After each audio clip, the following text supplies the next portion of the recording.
time today because I just want to work on some more stuff. I got it in me to get some stuff done today. So this beat is very different. I think this one could be like a video game soundtrack or maybe like a movie score kind of thing. So you guys could tell me what you think of this when I get it. I do have to work on it a little bit, so if you guys bear with me, I know nobody's watching right at the moment because I just got on. But we're gonna rock out together.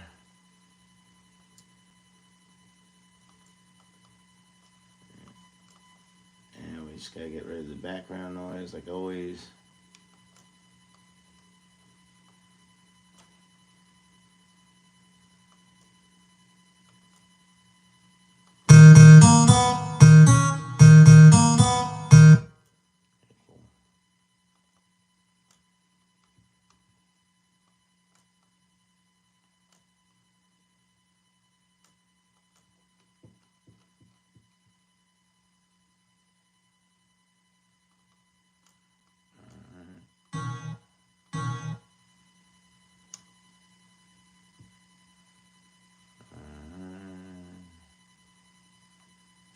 Get it out.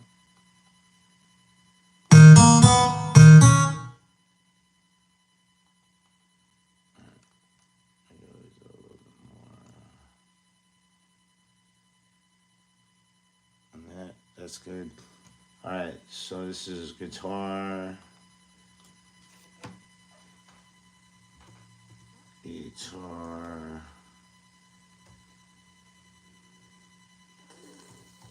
feel it, naming the tracks, and bam, I'm dropping that one in there. What's going on, y'all? So this beat sounds so different from some of my other stuff, so I figured I mess around with this. Uh, this has a lot going on in it.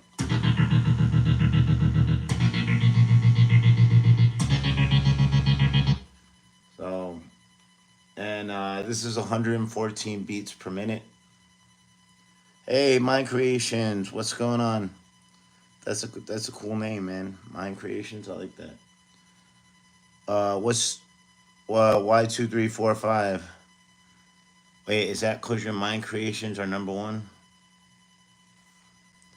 Hey, Tizzy Tisdale, what's up? How's it going? India. Oh, you're in India? Awesome. Well, peace out to India. I'm in Las Vegas right now.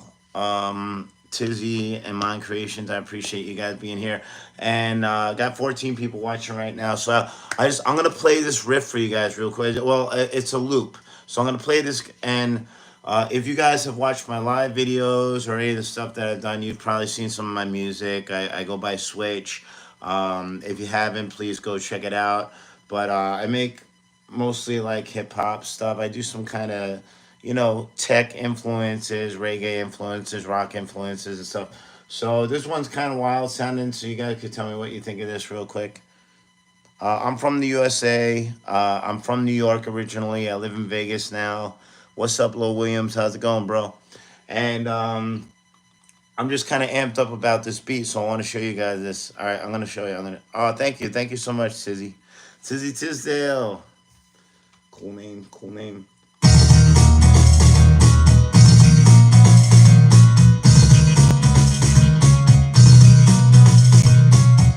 So tell me that doesn't sound like some kind of soundtrack, like video game, fighting battle. I don't know, something, right? So I think it sounds cool. So I'm gonna fix it up. It's gonna sound way better than that, even. Really, thank you so much, Matilda. What's up, Matilda?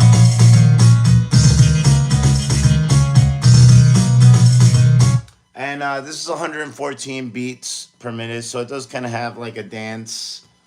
That's a good dance. You could dance to anything, but it's got like a good dance flow to it. Like 114 beats, that could be like, Bruno Mars. So it doesn't really sound like a Bruno Mars. So, but I'm just giving an example. Like I think, um, like Uptown Funk is like 114, 116 beats per minute, something like that.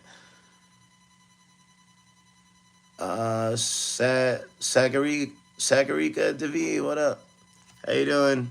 Hey, Blanca Rosa, what's up? What's up, y'all? So this is the beat that I'm working on. I'm gonna play it again for new people chiming in. I appreciate you guys watching, and I'm gonna fix this. I'm gonna fix this beat up even better than this sounds right now. I think it sounds cool, but it's gonna sound even better, and that's what I'm doing right now. I've been doing this with all my beats. I got a whole bunch of videos on my channel, and I appreciate you. I love you right back, Blanca. And Mind Creation, I'm doing all right. It's been a slow week, so I had taken off today from working on the strip. I usually perform on the strip. I do characters. I've been doing Joker a lot lately. I do Spider Man, Deadpool, stuff like that. Out on the strip in Vegas, and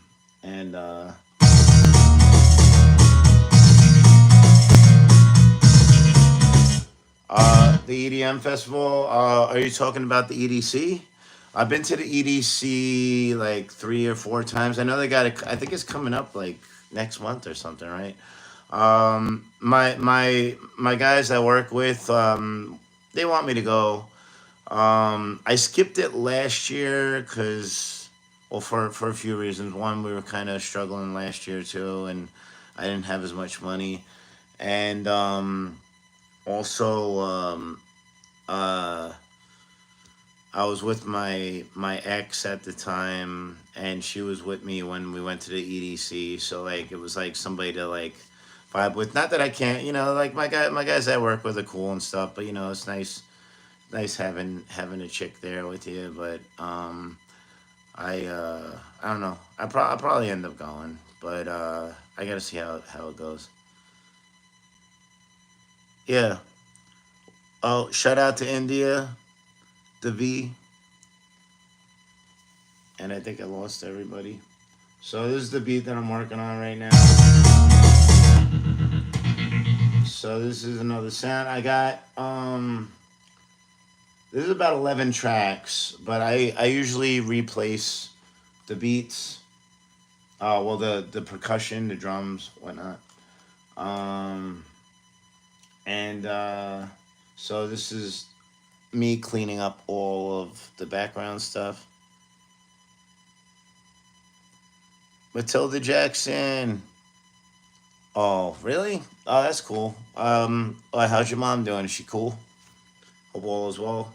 Where you from, Matilda? Peace out, Tizzy Tisdale, Sagarika, David, Tizzy Tisdale, Matilda Jackson. Thank you guys for watching. I appreciate y'all, and I'm trying to keep a positive vibe. It's been hard lately, um, and I'm just doing my best out here. Maybe I could spit some stuff over this too when I'm done. If you guys stick around, that'd be cool. I know a lot of people left, um, but I'm doing my best to keep things interesting. I know not everybody's gonna be into what I'm doing, but that's okay. Um, all right, let's see.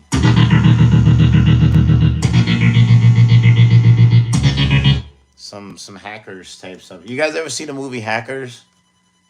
We could talk about movies. I love movies. If you guys never seen the movie Hackers, it came out in the '90s. It got Angelina Jolie in it, and a bunch of other good actors. Uh, this is Tech Out Backline. Feel it.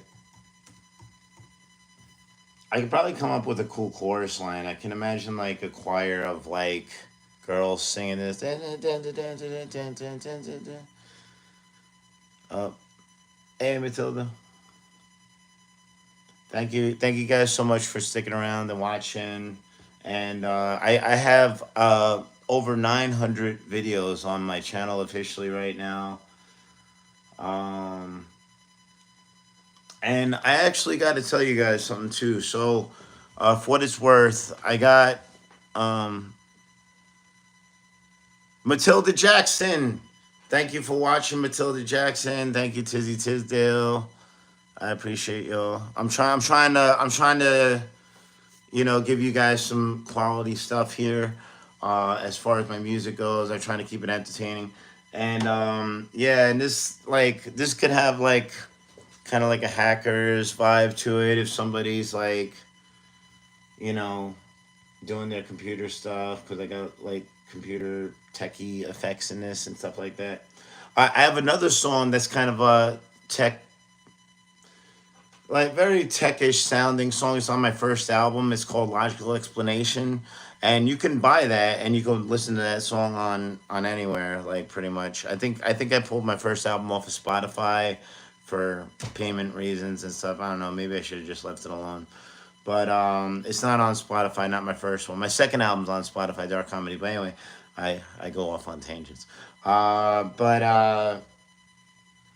This song called "What Am I," and it's like a story song. It's like a science fiction story as a rap song over teched out hip hop beat. So it's got a big blend of stuff, and I like that song a lot. I've gotten a lot of good feedback. I've done that song live a bunch of times. Playing Indian song. I don't. I have some stuff that might sound kind of Indian. I could play that. If you stick around for, let me just mix this down quick. And I got something that kind of has. I like I said, I get my influences from all over the place, and I have something that's kind of got like a kind of like a belly dancing vibe. I think I might even put belly dance in it, not to be confused with the Akon song. I can't talk. But uh, but I do have this belly dancing sounding joint, and I don't know if I mixed it down. I'm not gonna get into that story another day. But anyway, long story short, I'll see if I can play some cool stuff. That has like an '80s. That's like an '80s pop song right there, right? It's like some Cyndi Lauper.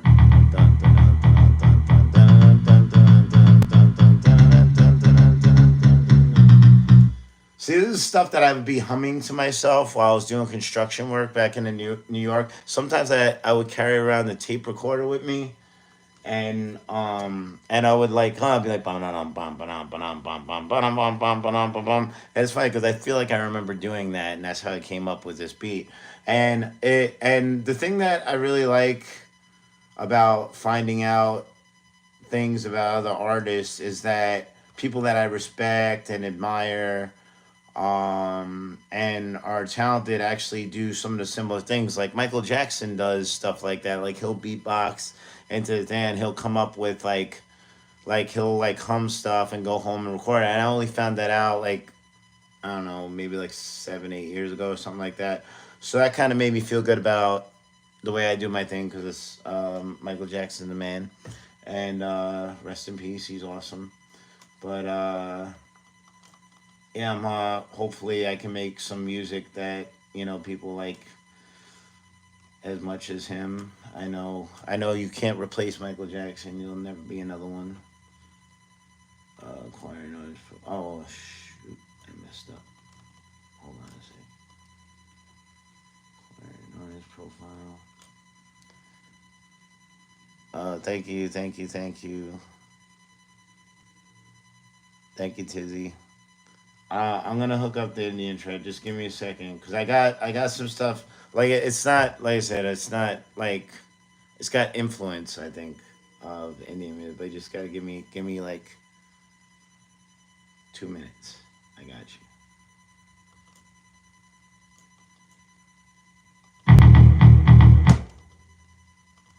I'm really excited to work on this one. And the whole reason why I'm doing all this stuff is so that obviously I can put it out to the world.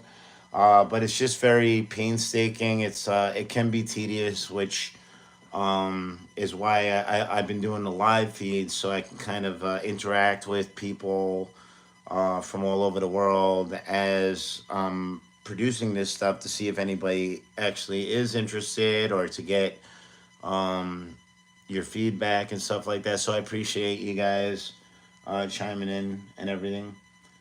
Um, I'll call this like 80s bass riff. I feel it, feel it. And I'm doing this. This is kind of like a step process right now. Like technically, if I wanted to, I could just finish whole tracks and then put them out and do it. But I just want to really. I have so much work to do with cleaning everything. The stuff that I'm doing right now while I'm talking, it's just so much work to do all this stuff. And once I get past that, then that's what I consider like the fun part. Like this is the tedious part, and then I get into like stretching it out and taking things out, putting them in, throwing some effects on it, and then that's like where it's like mastered, and mixed down properly. And then after I do that with like maybe I won't do that to all the tracks, but probably like at least 20. And then I want to try to see if I could put like 3 to 5 out a week. And then by the time I put out the 3 to 5 onto my YouTube channel and onto my BeatStars and my website and all that stuff and all my other social media, I'll have another 20 beats. And I could probably do that for the next 3 years. Like I have about 300 beats. And they're all very different sounding. I think for the most part, some sound tech. I'm only one man, but this is 20, about 25 years or so of music that I'm mixing down. So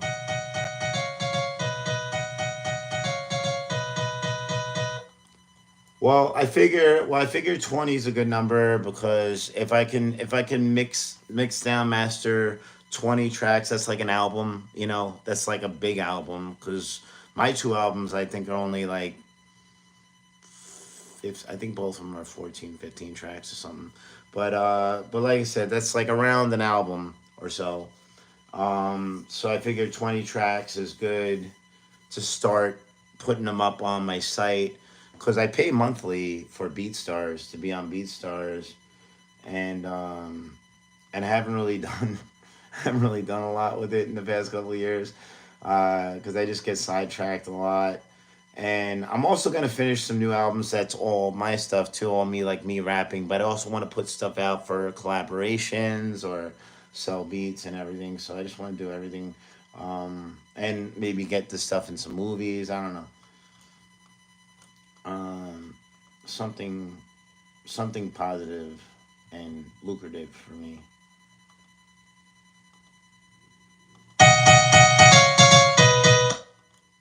This guy sounds so cool. I'm kind of hyped up about this. All right, so thank you guys for sticking around and just bear with me.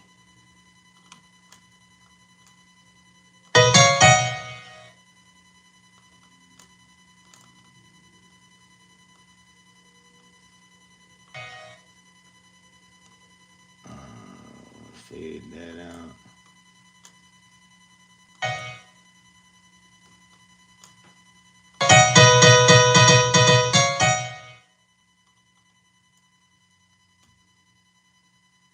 Hmm.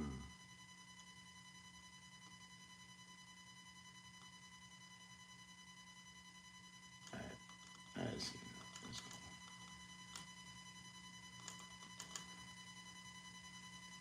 All right, piano.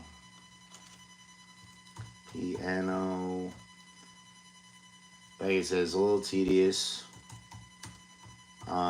And I gotta label everything so it doesn't get all mixed up. Cause that's kind of what got me into this mess in the beginning. Well, it's not my fault really. So my best advice for anybody that's producing music out there, is definitely back your stuff up. Cause I I got hacked a while ago by somebody in another country or something, and um, they like held my computer ransom or some all my information. I didn't have money to pay them, and I think that's bull anyway.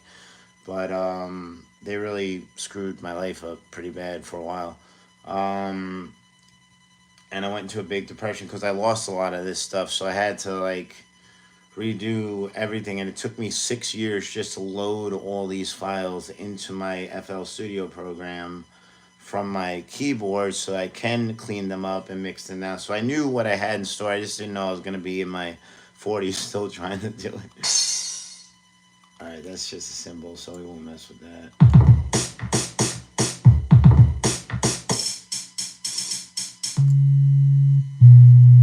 All right, there's a bass line. There's like a that's like a sub bass. So you got two different bass lines in that. That's how crazy this stuff sounds. And that's what I mean about stretching it out. So um, yeah, it was rough. And every I don't know every hopefully I hate to say this out loud because like a jinx, but just every couple of years I don't know, something happens to my stuff where like I have to restart everything in my life again. And I thought that that would go away when I got older, and it didn't. Um, I'm laughing, but I'm crying. Uh, but yeah. So and I've written about. So I'll tell you another story. So when I was 16. Uh, I had moved out of my house. I wasn't getting along with my family or certain family members that well. Um, and I moved out, and I moved in with my buddy Vinny for a little bit, and I tried to get a job and just kind of emancipate myself. And hey, Patty, you're back. What's up, bro? So I tried to emancipate myself in a way when I was sick. I even got I went to school and I got the checkup or whatever so that I could work 40 hours a week being a minor or whatever, where they like do that thing where they like turn your head and cough. And I was making jokes about that for a while when they did that. I was always kind of a jokester, funny guy. So like I would tell all my friends, I'd be like, yeah, they're like, oh yeah, you got the you got the checkup, and I was like, yeah, yeah, you did the turn your head and cough thing, and he was like, turn your head to the left and cough. I'm like, all right. He's like, turn your head to the right and cough. I'm like, all right.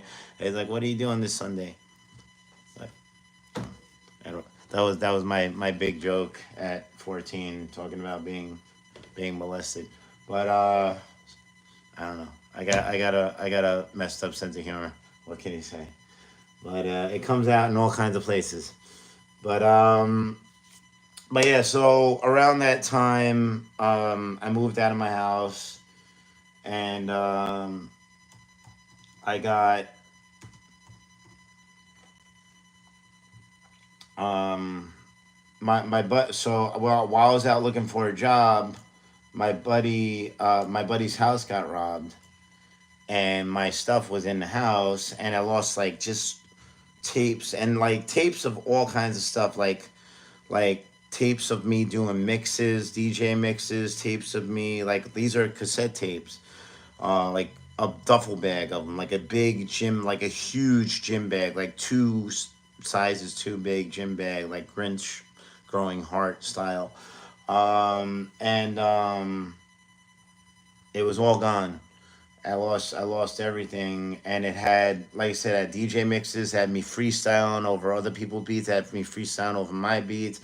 It had or whatever I made at that time at 16. I didn't have all this equipment yet, but I did do stuff, and I just lost so much stuff, and it crushed me. And then like 10 years later, it happened again. I guess, yeah, I don't know, 10, 15. Yeah, I don't remember how old I was when those guys hacked my computer, but like maybe like late 20s. Yeah, well, all right. So I moved in with my friend Vinny, a good friend of mine. He used to kind of rap with me a little bit. He didn't really rap as much as I did, but I didn't really find a lot of people to rap with, so I was like literally trying to teach people how to rap just to have somebody to rap with. Because this was like the '80s, and I'm white, and sorry, and Long Island, which like Long Island, like Public Enemy, Long Island, Craig Mack, Flavor in the Ear, Long Island. EPMD. Method Man's originally from Hempstead, but Staten Island too, Wu Tang Clan, but that was, across the bridge. But uh, Rock Kim, one of the greatest of all time. Rock Kim, the God.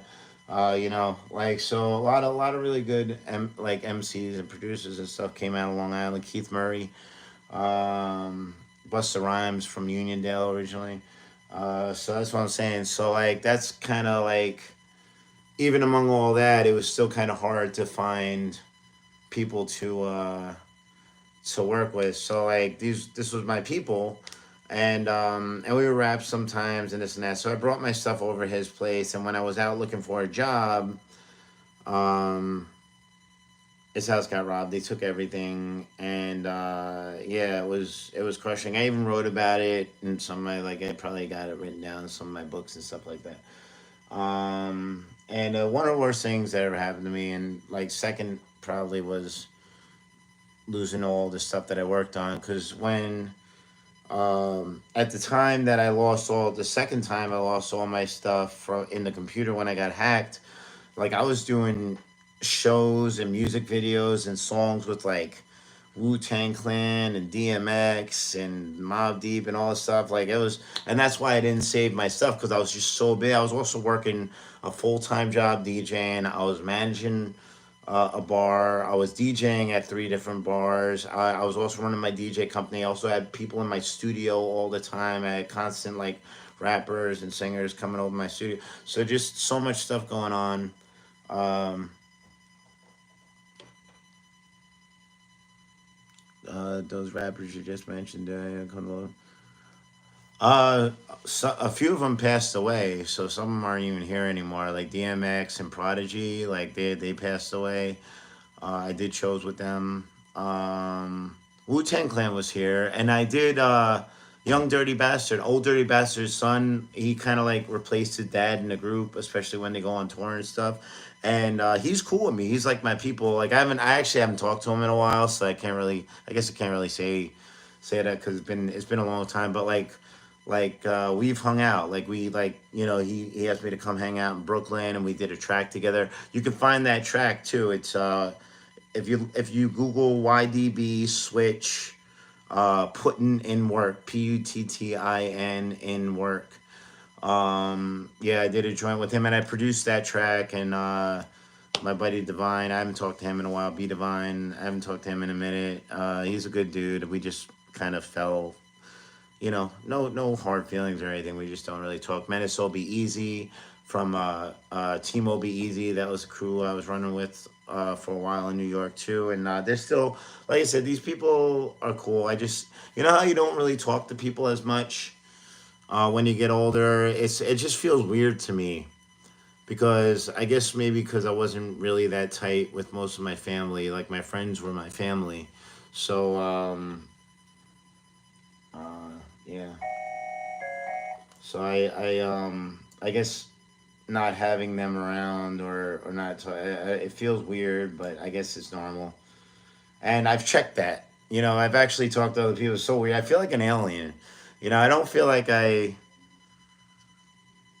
I don't know. I always feel like I'm watching everybody, be human because like I have to ask people about normal things. I was like, yeah, is it normal to like miss people? Like, is that no?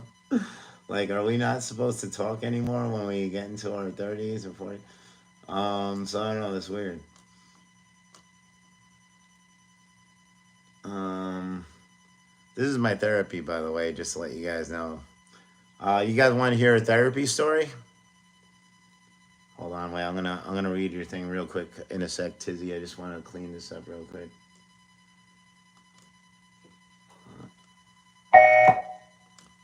Make sure it's not making. Yeah, it's still making noise. Oh, hold on.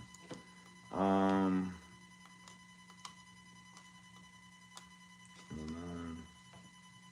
So I got a good therapy story for you. So I never took therapy before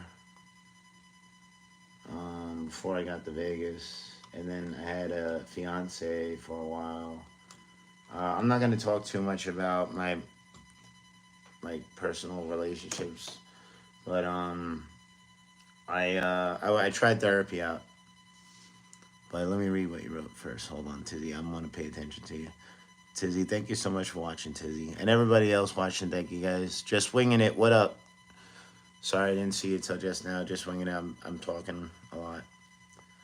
I think the reason why, Tony, as you get older, because people get married and concentrate on immediate family stuff. Yeah, yeah. Oh, you're going through that too. Yeah, that's what I'm saying. I feel you on that. Yeah, a lot of my friends had kids and stuff. The hard part for me was that um, I used to make jokes about calling myself DJ Cupid for a while because all I did was DJ, and right? I mean, not like all, but like it was like my that was my thing, and I would bring people together. Like I would have everybody come out to the club at the bar, and they would hook up at my parties and my clubs and my bars that I was DJing at, and I would like connect people, and I kind of used to be like, oh, I'm like DJ Cupid over here. I'm DJ Switch is my but that's my thing. But I jokingly called myself DJ Cupid a little bit because I always connect the thing. But the thing is, when the people come out and they would get together, then they would get married and they would have kids, which is great for them. But for me, it sucked because then I'm not knocking it. But then I lost my crowd, so then I had to find new people to hang out with. So life as a DJ can be lonely. All right, that's pretty good. And all around gamer, do you Beasties on? I play. Oh, do I play Beastie Boys? I just this is the way my face looks, man. Do I really look that bad? I feel like I don't know. I'm a pretty confident dude. I think I look pretty good, especially for my age. I'm not being egotistical either. I'm just saying like I look rough. I get told that when I do my acting gigs a lot that I have like a weathered look to me. I get the tired thing too. Yeah, I've been getting that since I was 10 though. So at 44, I'm not mad at you or anything, but I get it a lot. I'm Sicilian too, so we some of us Sicilians have this under our eyes like automatically. Like even when I was a kid, it gets worse when you get older. But my grandmother too, like my grandmother is 100% Sicilian, and she looks like that. But I'm not tired. I'm energized. I'm speaking clearly. Right. I'm not slurring. Forgot what I was doing for a minute. All right. This is kind of like high organ, I guess. And I think that's the last of it before I do my beat. So yeah, so let me tell you. I'll play this back in a second. Because all this is gonna be really loud. So let me just lower this. None of this stuff is mixed down. Let me just see. Hold on, this is all over the place right now. All right, so let me just shut off this stuff. All right, so all I have to do now is do this. So this is everything without the with no mix down. This is just gonna. This might sound really loud.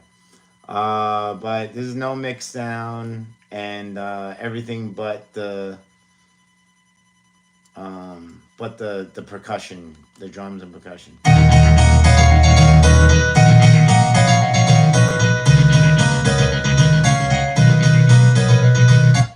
All right, so it could definitely be mixed down a little bit better, but it's getting there. Um,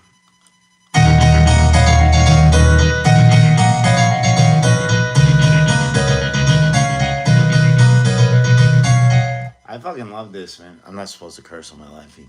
But so this is the original.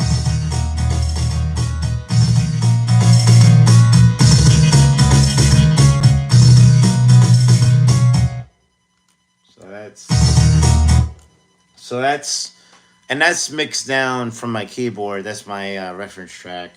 but this is gonna sound better when I get it going. So we got the beat.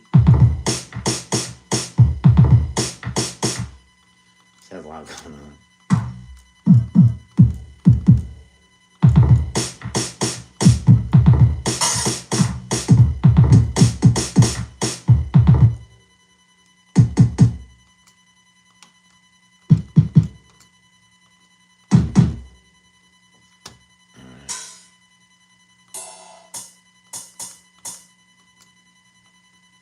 And I got some percussion in here.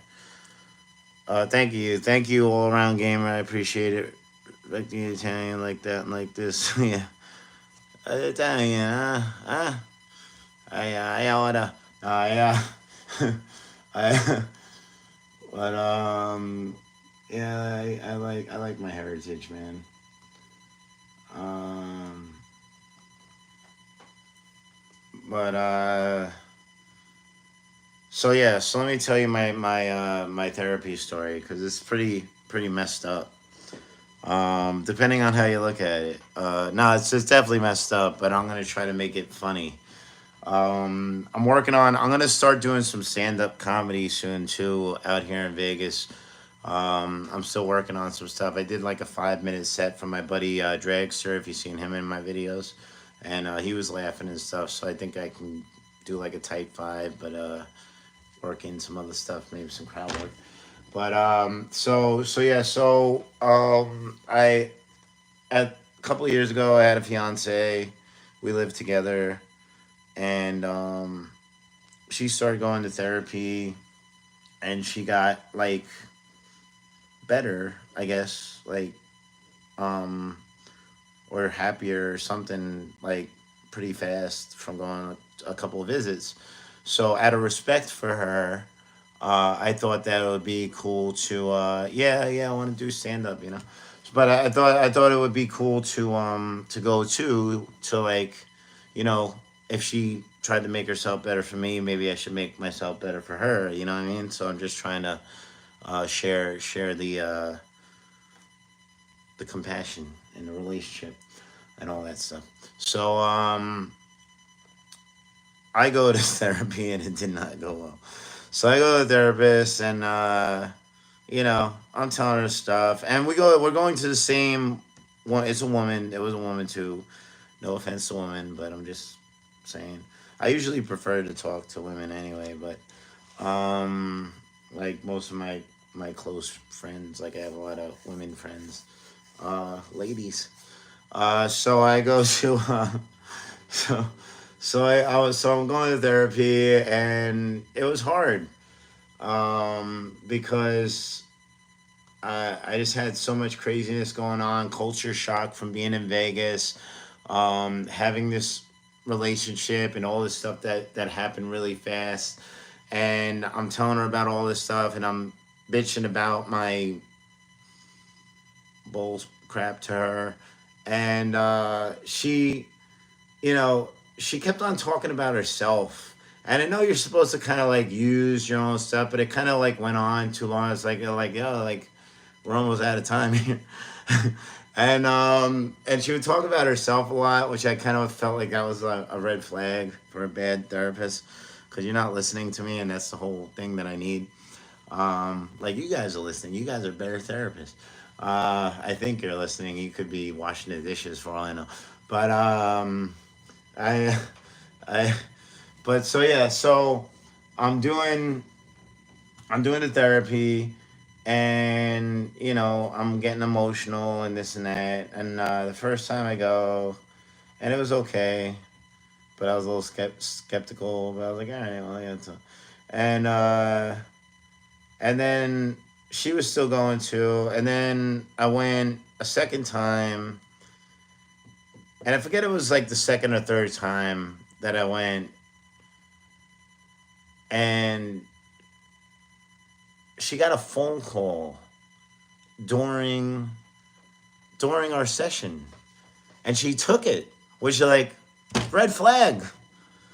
Like, what the hell are you doing? Like, why are you taking a phone? Oh, hold on a sec, I gotta take a call. Because if I didn't do this, you guys wouldn't know what I'm talking about. No, I just. But yeah. So she gets a phone call during our session, takes it, and for real, no, it gets worse. It gets so much worse. And I want to see some reaction to this. Check this out. You want to know what the phone call was about? Check this out. So she gets the phone call and she's like, oh yeah, oh my God. Oh, it's terrible. Oh, it's terrible. Okay, I'm so sorry. All right. And she's like, and then she tells me this. She turns to me and she goes, one of my patients just killed themselves. And I was like, and I'm like in tears kind already and like over my shit. I'm telling this lady this and this is what she tells me, man. And I'm like, yo, like what? Yeah, yeah, exactly. What? Like explosion head emoji, like really? And I was already like scared. So like three red. I don't even know if that's a red flag at that point. Like, what do you even call that? That's like a red dot on your like I don't know. That's crazy. So and I feel bad for the person that passed away. But just the fact that she stopped me in the middle of a session, took a phone call, and then told me about it. Like you could have just not said anything. You could have just been like, "Yeah, that was personal," and not told me. And it's just like, and then my all right. I didn't even know you were watching, man. But hey, June, what up, bro? Tunnel Rat.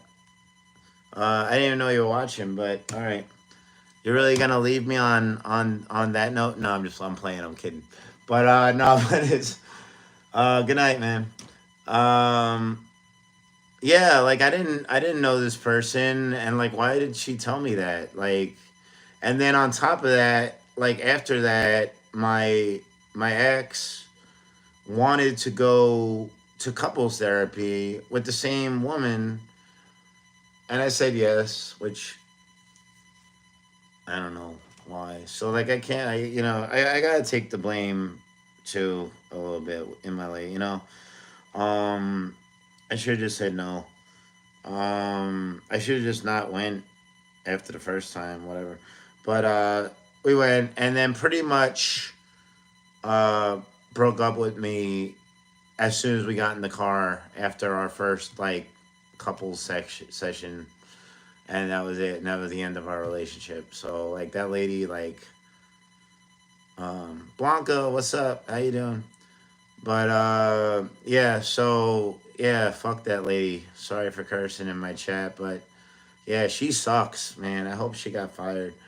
Um, but that didn't help my whole Vegas thing because I'm very skeptical about. Um, yeah, that was over. After that, like it was just she kind of like just got us like fighting with each other like even more. She wasn't like trying to like help us. She was like making it worse. And I thought I could trust her. Like I thought it was somebody that I could like. I thought it was like okay for me to like. Isn't the whole point of going to therapy to like bitch about your shit? Like you're supposed to complain about your stuff. So I think she like used it against because she even said stuff to me like she's like, oh, that she only says nice things about you, and as much as I appreciate that, I don't know. I don't want to get into all this stuff, but I'm just trying to be real because this is where my music comes from, by the way, guys. This is real life. Like the stuff that I talk about in my songs and stuff. And I know I write some fantastic stuff too, like the What Am I song, but like all this stuff is rooted in my my history and my experiences. So like I don't bullshit people. Um and but yeah, so that was therapy. And then I I tried to do it all right, yeah, let me fix this up for a second. Hold on a second. Give me 1 second.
Did I just?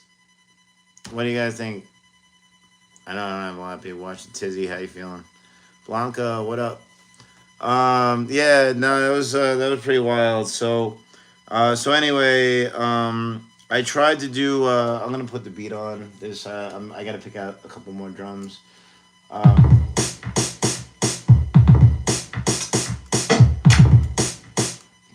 so I went to do what's the online BetterHelp. I tried BetterHelp.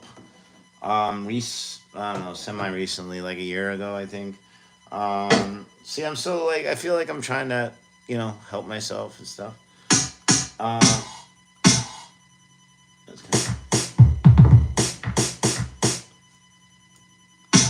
I kind of like that at the end. Oh, that one's similar. Yeah, it's pretty close. Try to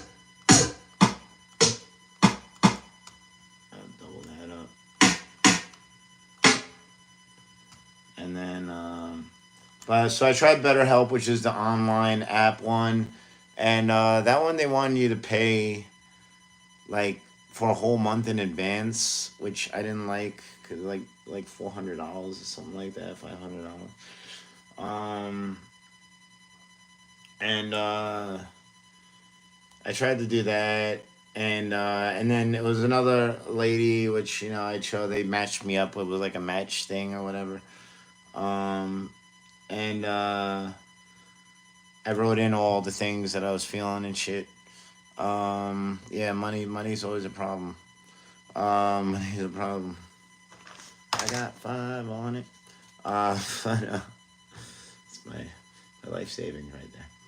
But so that's why I need this music thing to work out so I can afford therapy. Um, no, like I said, that's the reason why I'm doing these because this doing these live feeds has been very helpful for me because I feel like I'm connecting with people. I hope I am, and I get to talk about all my bullshit and kind of formulate that. And then at least when I come out with my songs and I don't have to sit there and explain my songs because I used to do that when I was in the studio, like because I'm such like I'm very upbeat. Like if you know me, if you're not being a jerk to me, I'm very upbeat and jokey and fun. Um, and that's kind of my person, especially when I'm doing something that I like. So when I was working in somebody else's studio, I was doing my first album and a half, and this other studio, this guy Anthony Vero, really great guy. Um, yeah, Vegas is super super hard to find decent decent people in general, but yeah, there's a couple. I found a few here and there, so um, you know, but I'm working on it. But but yeah, it's been wild. It's been wild.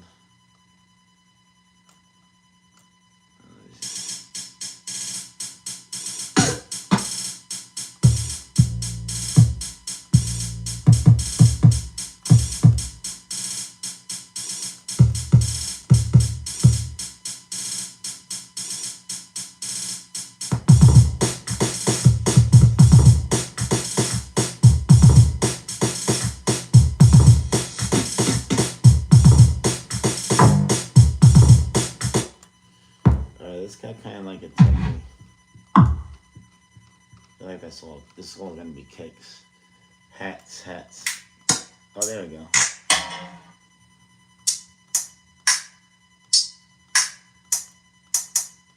kind of like that one.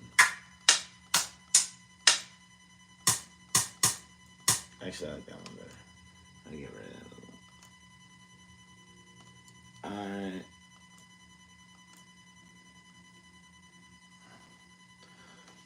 But yeah, so I tried the BetterHelp thing online or whatever. So I did that for I think it was like the first month. I did it the first month, and then I had told this other woman all this stuff about me, and we were talking, going back and forth, and I was writing to her or doing FaceTime, and and then she's like, a month in, she's like, "Oh, by the way, I've been pregnant this whole time, and I'm going to have the baby, and you could just keep on paying for like the next couple of months, and I'll be back or whatever." Like, she literally said something almost like identical to that, which is like, what, you know? So what the hell is going on out here? And she lived in Vegas too, so it wasn't like it was like somebody from the other side of the planet or something. So she was another Vegas person, and yeah, and then I was like, what are you talking about? Like I just told you all my. And then she's like, well, you can get like another person to fill in, and I was like, but I told you all my stuff, and I have to tell a whole nother person. Oh, I want to keep on rehashing this stuff. I just want to get out, which is why this is helpful for me because I get to tell all this stuff to you. I get to bug you guys all my crap. But you guys can turn it off if you want. You don't have to watch. But I'm just trying to be myself out here. But anyway, so that didn't work out either. So I canceled my subscription. And then that was it. And then I just started doing lives, and then I just felt good. Like I did a live with my ex while we were there. We would do like Joker and Harley Quinn together, and we would go live, and it was amazing. It was so cool. Like we were having so many people. We would go on her page because she had more subscribers at that time. We're on TikTok, and I was getting all this good feedback from people, and they were digging, my jokes and my music and my raps and blah blah blah, and talking to me. So now I'm doing it on my own, and um, you know, just trying to stay motivated. And I really glad that I have people like you watching, Tizzy, and whoever else is in the chat. I know there's two more people in here. Um, I don't know why June didn't say hi because that's like I know him. Like he's from. I don't think I think he moved out of Vegas. June, if you're watching, say hi, man. That's I always forget what his. Oh, Tunnel Rat, Tunnel Rat. Yeah, I always forget what his name is. Trying to get to know people. All right, so this is my.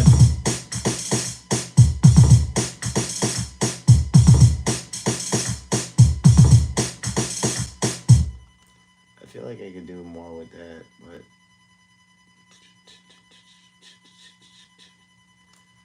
let me see if I can play around with that. I feel like I need a different inflection on the last track.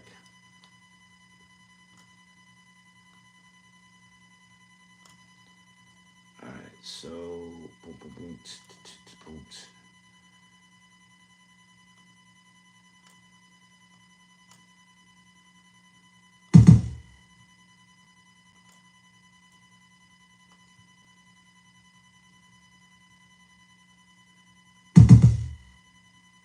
No, no,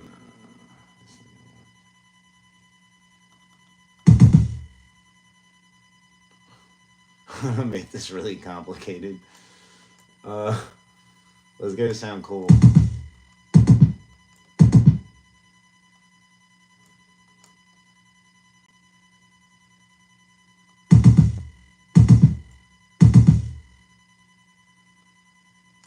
All right, bear with me, guys.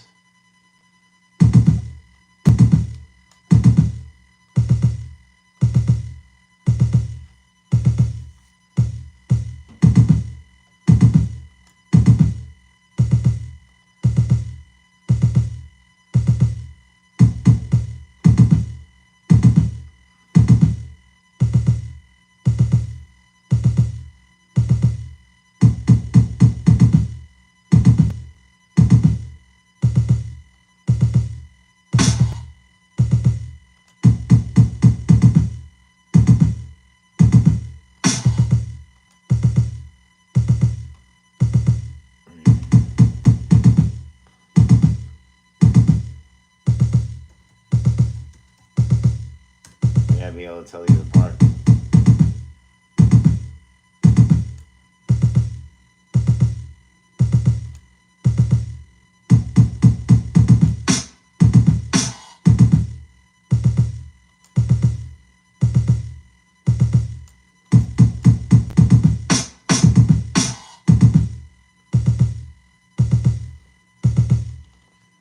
on it, guys. I'm working on it. I'm working on the music.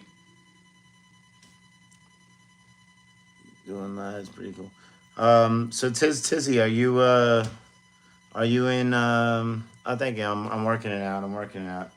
I always try to like do something a little bit different when I remix everything in here because it's kind of like I'm working with my younger self. It's like the guy that made this beat was like 22 or 24 or something. So now it's 20 years later. So it's like uh, it's like time traveling a little bit. Okay. Oh, Utah. I was just in Utah too. Oh, Powder Girl.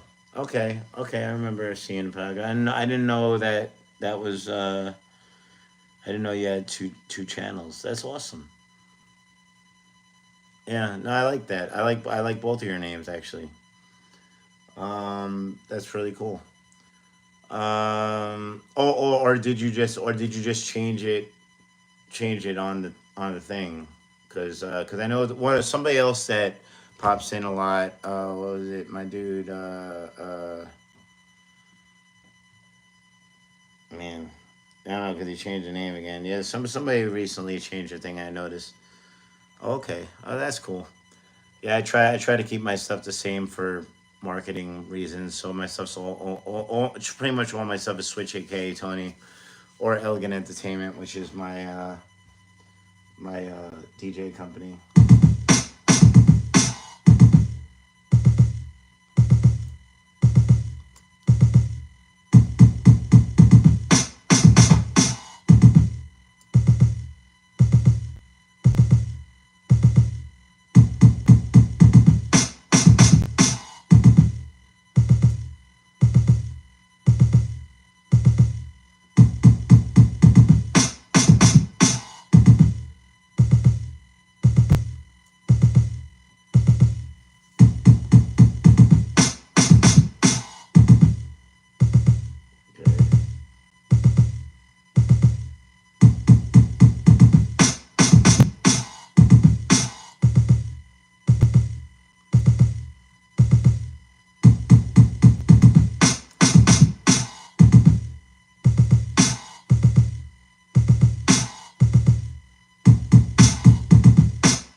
Okay.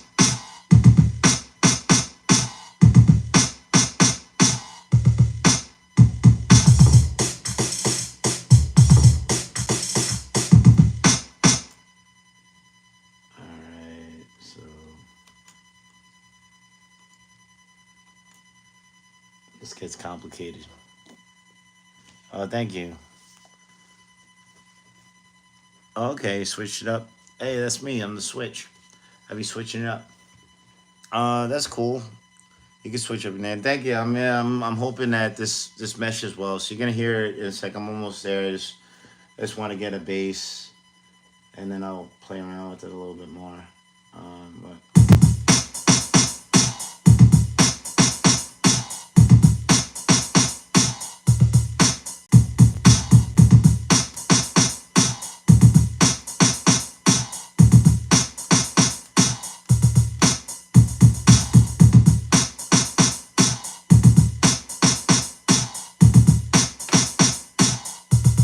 shit, dude, that shit hit so hard. The Joker card fell off my thing right there. The bass drums are cranking on this. Let me tone it down a little bit.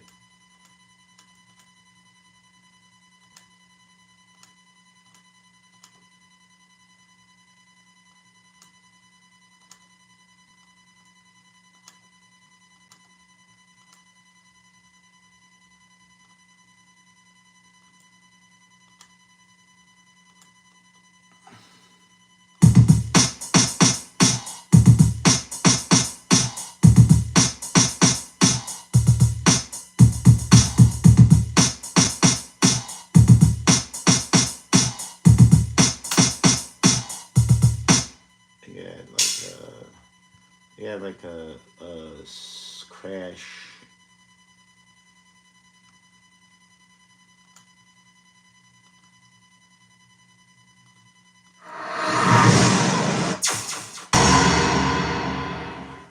Nah, that's too much. That's too much.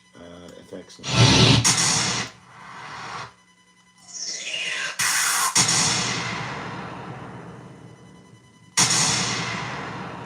Maybe.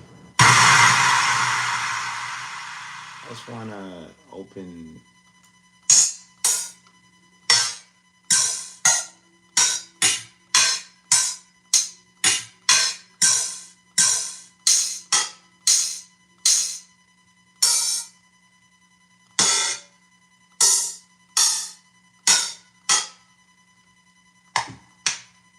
Hmm.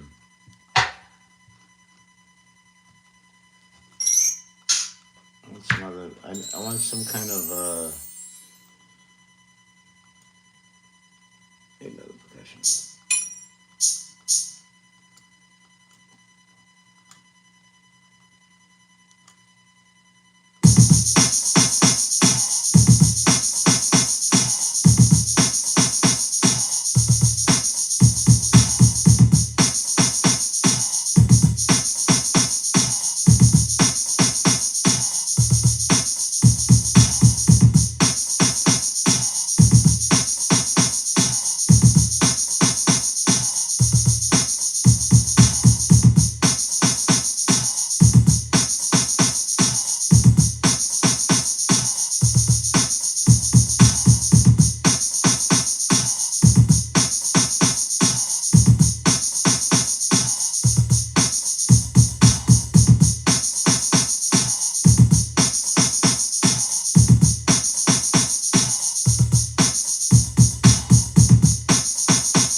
Well, sorry.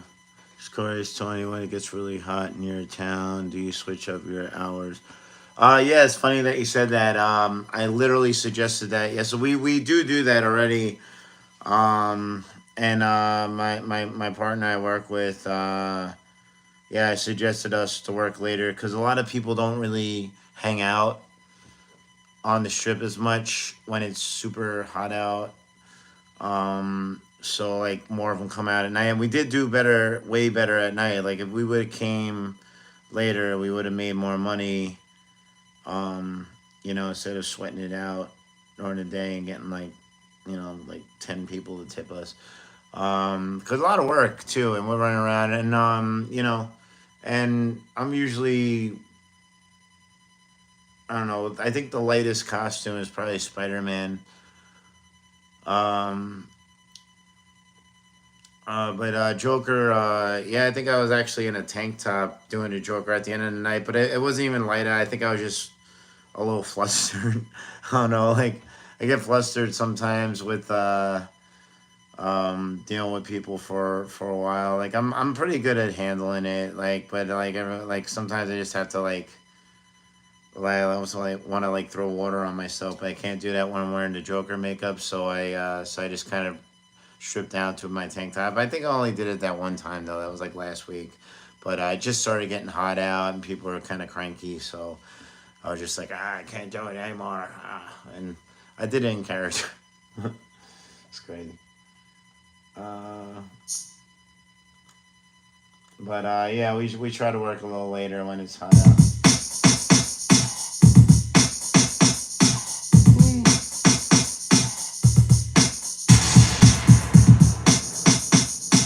That's cool.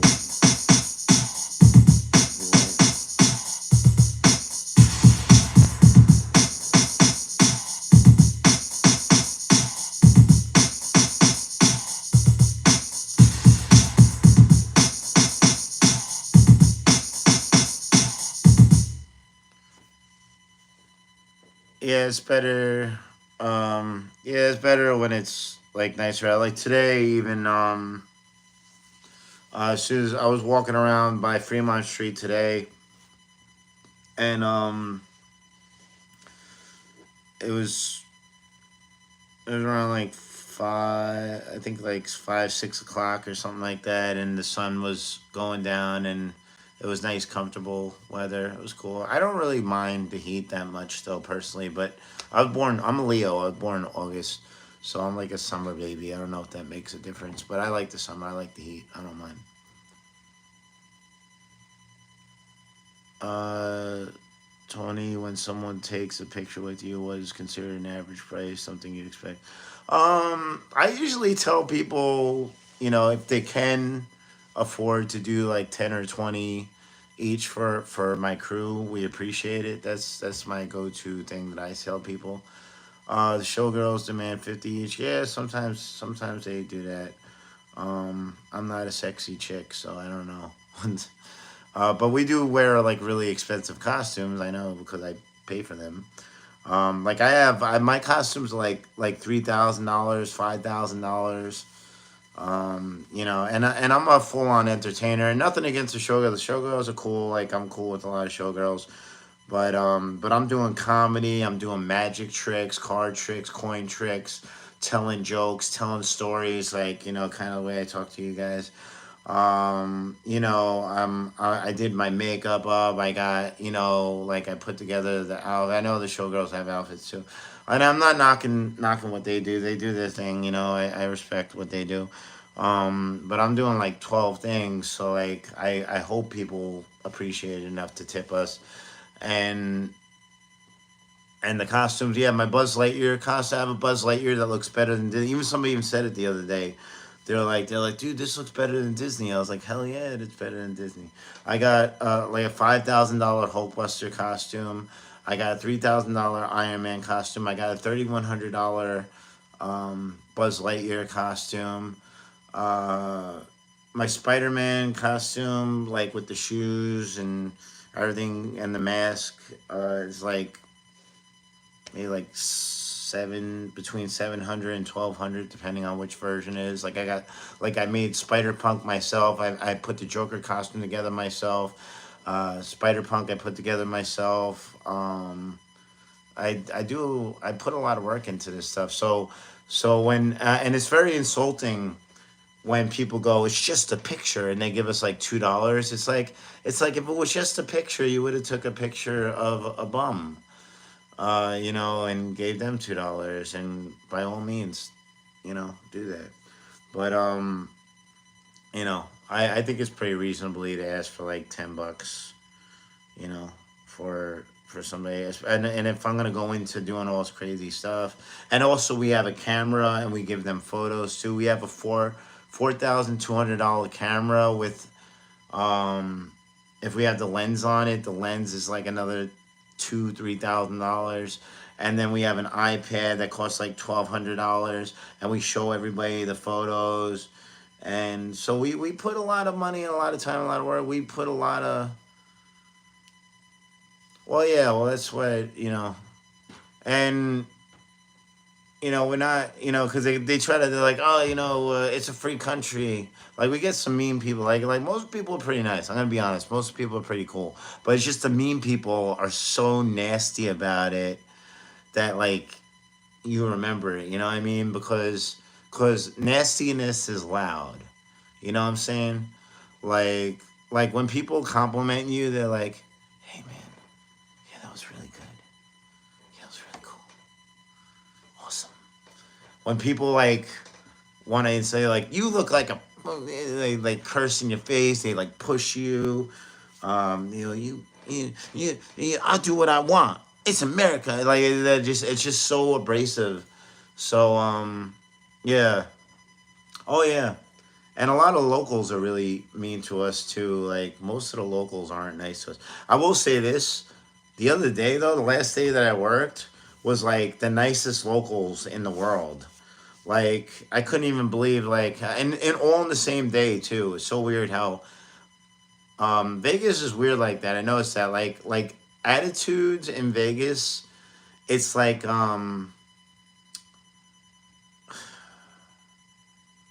it's like a connected for somehow. Like if people are nasty to us, it's like everybody's nasty to us, or most, or it's usually like an 80-90% thing, and it's like that all day. But if people are nice, they're nice all day. And I don't know how that works because these people don't know each other. It's like I came from Canada, I came from Afghanistan, I came from Texas, and they'll all be like really nice, but then we'll get another one where they'll all be really mad. So biggest tip I ever got from one person. Well, I'll tell you the biggest tip, and I think I would say probably in history, I got a $300 tip by myself as Deadpool, um, from a group of girls, from a group dressed really nice, dressed like they all looked like they were going to the prom or something like that. I don't remember what they said they were doing exactly, but three of them gave me $100 for photos, and I told jokes and stuff. I'm doing Deadpool, and when I do the characters, I do the characters like I'll break in and out of character sometimes when I'm closing, but for the most part, I stay in character. Thank you, I appreciate that, and that was really cool. That was like 2 years ago, I think. But I get 100, like I posted a couple of videos, and I don't post up stuff like that. I usually don't post up holding money at all, but I kind of did it a little bit just to kind of as like a pick me up thing. um because I got a bunch of $100 tips the last couple weeks doing the Joker, and I feel like I do a good job. I do the card tricks, and I do the laugh, and I got the makeup on, the outfit. I got a lot of compliments on it, and then I got all my guys with me too. And I'm like, oh, if you can give us something good for the group, if you did 100, that'd be awesome. And people will give me $100, and I appreciate it so much. It means so much when we get those big tips because it helps us because I have to pay all these people at the end of the night, and I have to pay for the costumes, and I'm in debt from the from all these costumes right now, which is why I'm trying my best to hold my composure and doing stuff like this, like with the music, is like I'm hoping that this blows up so that you know I can work something off of that. And thank you, I appreciate that. I um I feel like I do a good job, and obviously did it good enough to get into a movie doing it. I got on Gotham doing the Joker. I was on Gotham on Fox. Somebody put me into a comic book as a Joker, like legit. Like, look, I'll show you guys. This comic book actually has me like, I don't know if it's delayed. Oh, hold on. That's me. That's me. That's a real Joker and Harley Quinn comic book, and that's my face. That's the way I did the makeup at the Comic Con. Um, I got some other things. It's called Joker slash Harley. It's like it's kind of an alternate, like Elseworlds kind of Joker Harley comic, and they drew my facial structure, my hairline, my ears. I'm in every page of this series. It's a whole series, and I didn't even know it until somebody, a photographer that was taking pictures of me at the Comic Con, sent that to me, and then I picked up a couple issues, and I was like, wow, I'm in every page in this. So like, let me show you. Like, hold on.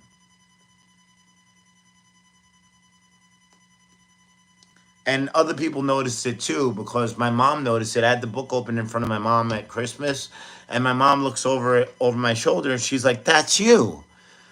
And I was like, "Yeah, if my own mom recognizes me in a drawing in a it's definitely me." And then one of the girls that worked for me, this girl Hennessy, she's a photographer that works for me sometimes. I had my phone out. That's my screensaver, by the way, that I just showed you. And she's like, "Is that you?" And I was like, "Yeah, yeah." My mom actually said that. My mom recognized me in the comic book. And here's another one. I know it might be kind of hard to see, but yeah, that's totally like that's me. That's definitely my face and my ear and my nose. Like, yeah, yeah. My mom definitely knows what I look like. Um,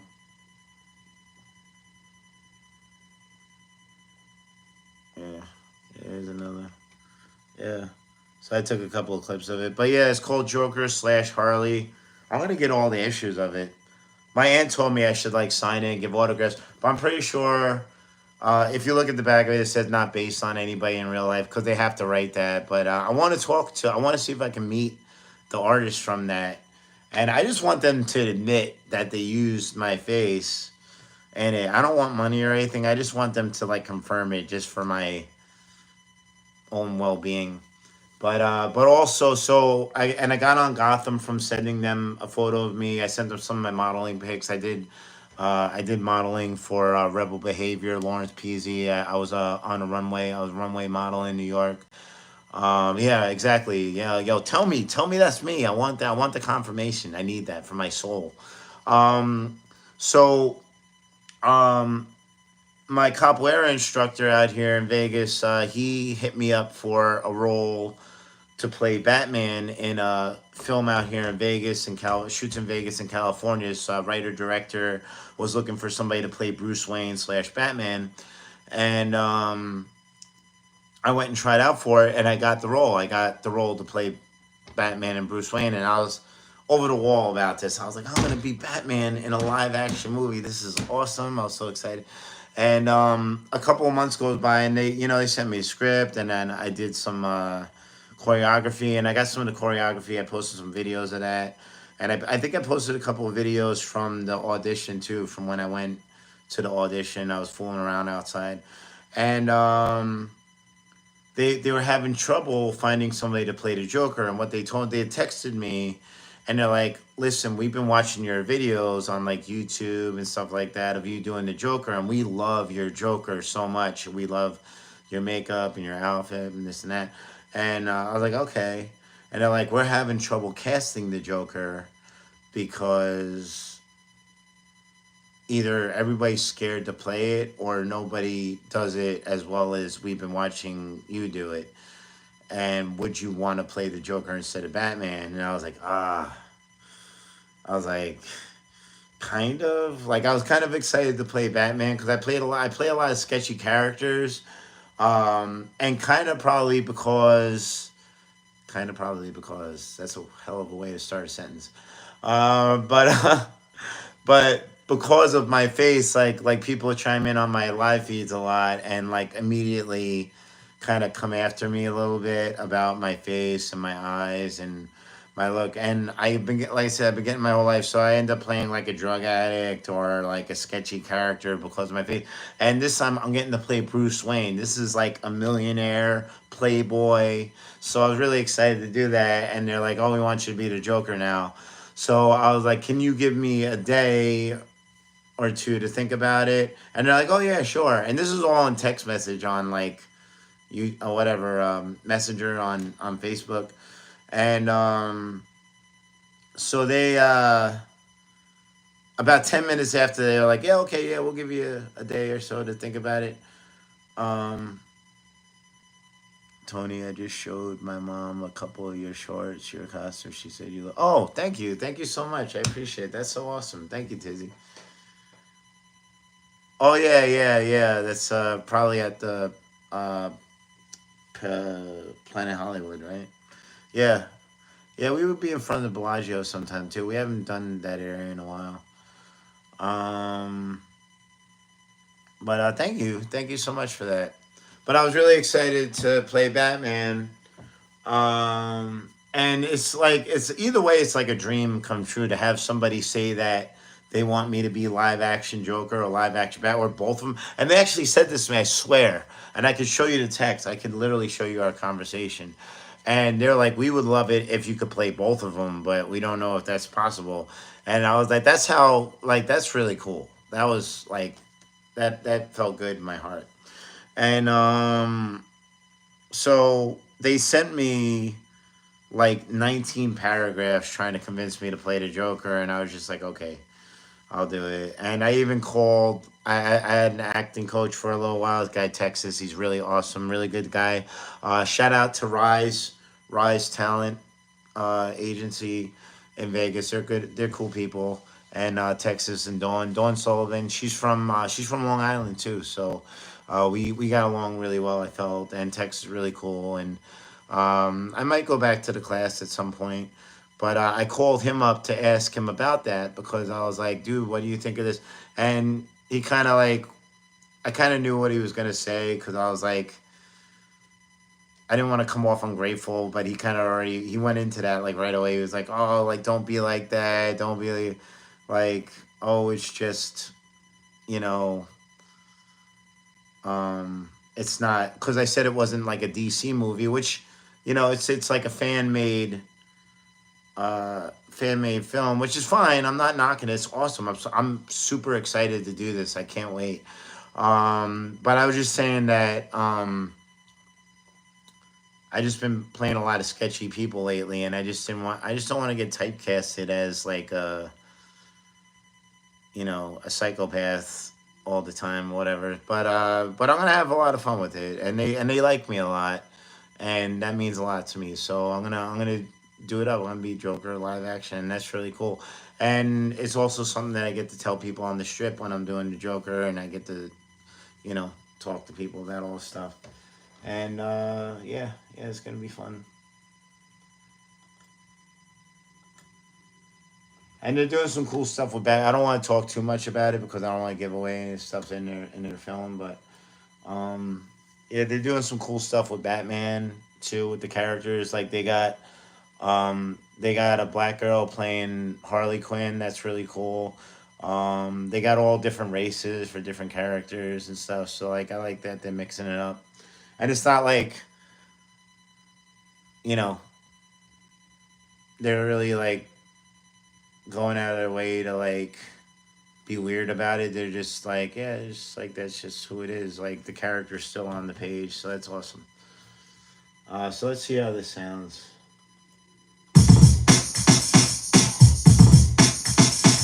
I just want to lower the snares a little bit. The snares are already too loud.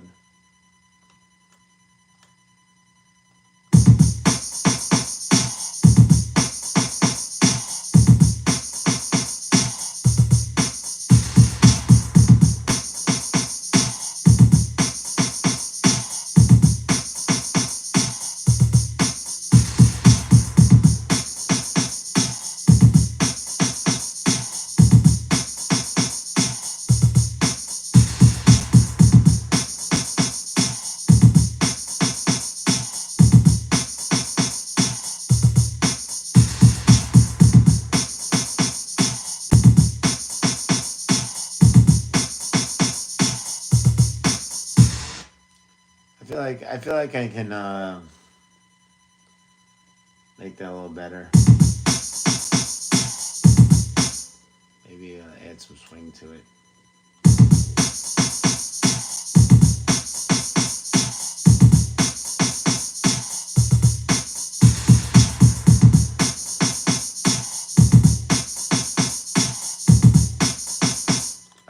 All right, you guys ready? Oh, you leaving? Okay, I'll see you in a minute. It would be cool to play multiple roles, and I appreciate you listening. Thank you so much for chiming in, Tizzy.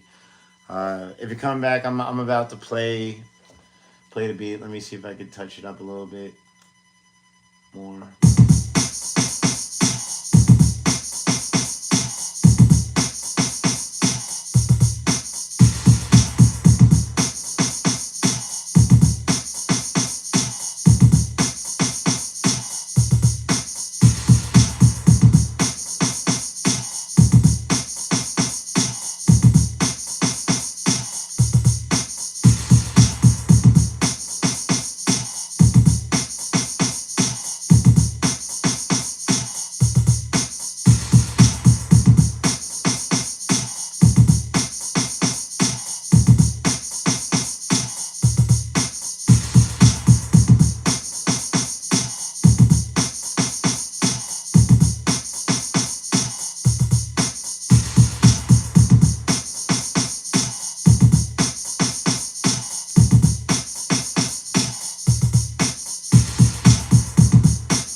All right, all right, let's do it. Let's do it, guys. All right.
I need the crash in there.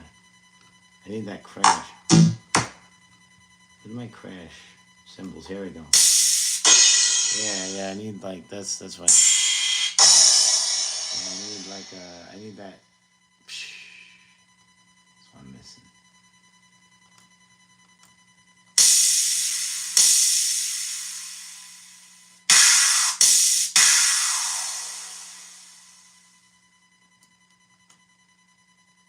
Like every fourth measure. Alright.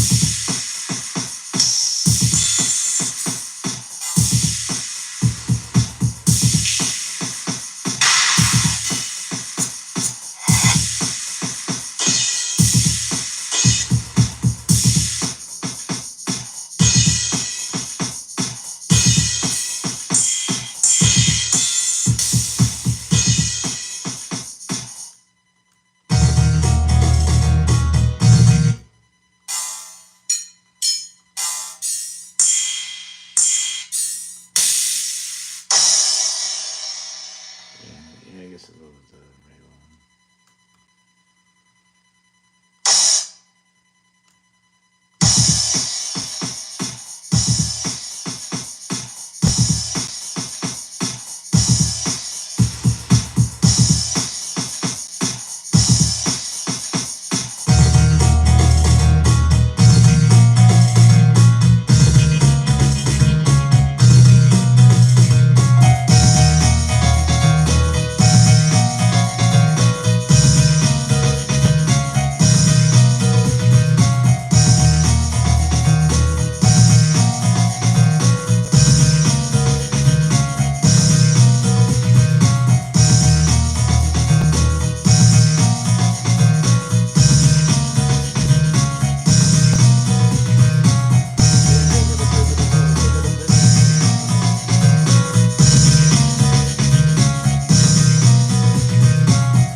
Well, yeah, they stop.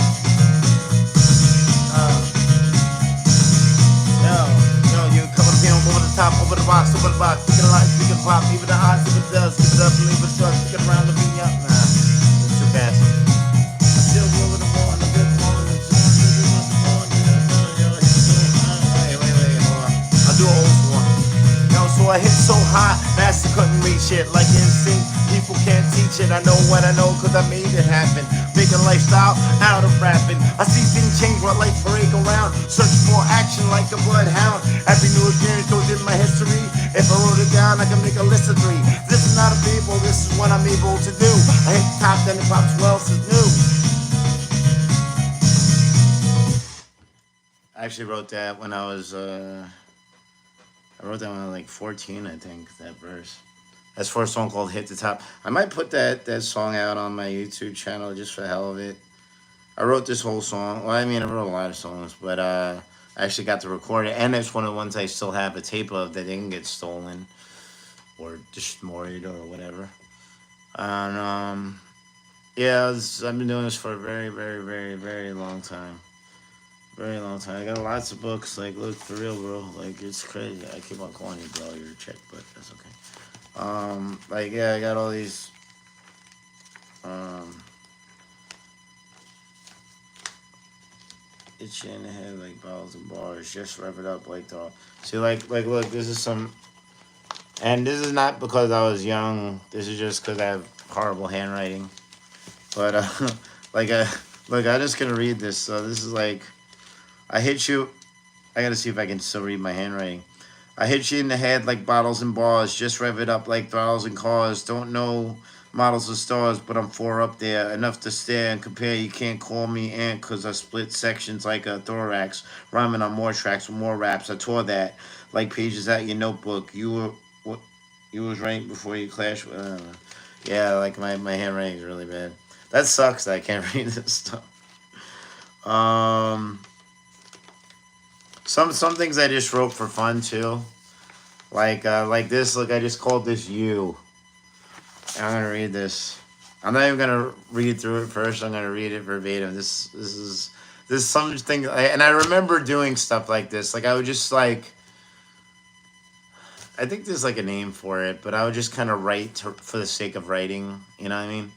So this is called you. I hit you, get you, bite you, fight you, strap you, slap you, cap you, zap you, have to rap you, cellophane snap you, lick you, stick you, dick you, bick you, shave you, rave you, pave you, hate you, mate you, degrade you, fade you, thrill you, kill you, spill you, chill you, fill you, poo poo, doo doo, voodoo, shoot you, loot you, boot you, choo choo, train you, aim you, maim you, shame you, came through, anal, shit, shit stain you, brain food, F you, suck you, stuck you, buck you, pump you, gump you, jump you, rump you, stump you.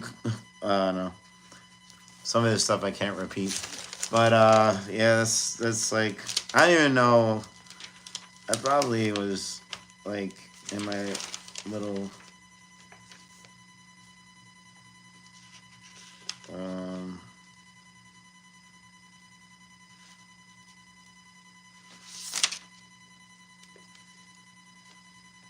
I don't know what the hell all this. Some of this shit really is crazy.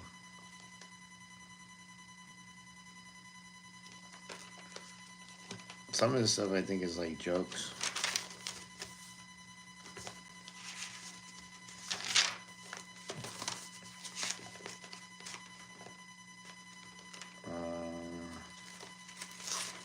Let me find something that's decent.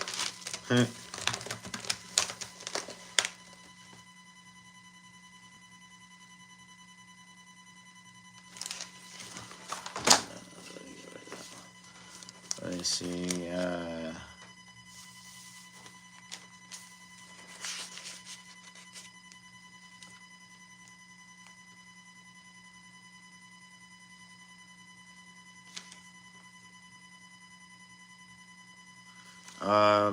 So here's something that I did. Yeah, I got a lot of crazy stuff.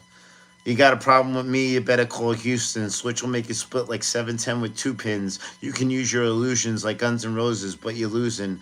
Nobody's checking noses. I'm wild like the West, walking with empty holsters. Lyrical loader, mouth motor, in the ring like Balboa. I storm like warnings from Al Roker. This hot poker, raising flames like you either closer or colder. Playing games, you're over. No in between. That's all. I don't know when I wrote that. Like, about like 20. I thought that was pretty good. You got a problem with me, you better call Houston. Switch will make you split like 710 with two pins. I don't know. I thought that was good. Some of this stuff I use later on, like this rhyme, like I actually see. So some of the stuff. So I wouldn't say I'm angry, just a little disappointed. My life choices don't go by appointment. Enjoy while you can while it's the last of me. Sipping up a bag of me, Matos St. Anthony. That's from Death of a DJ, which is on my second album.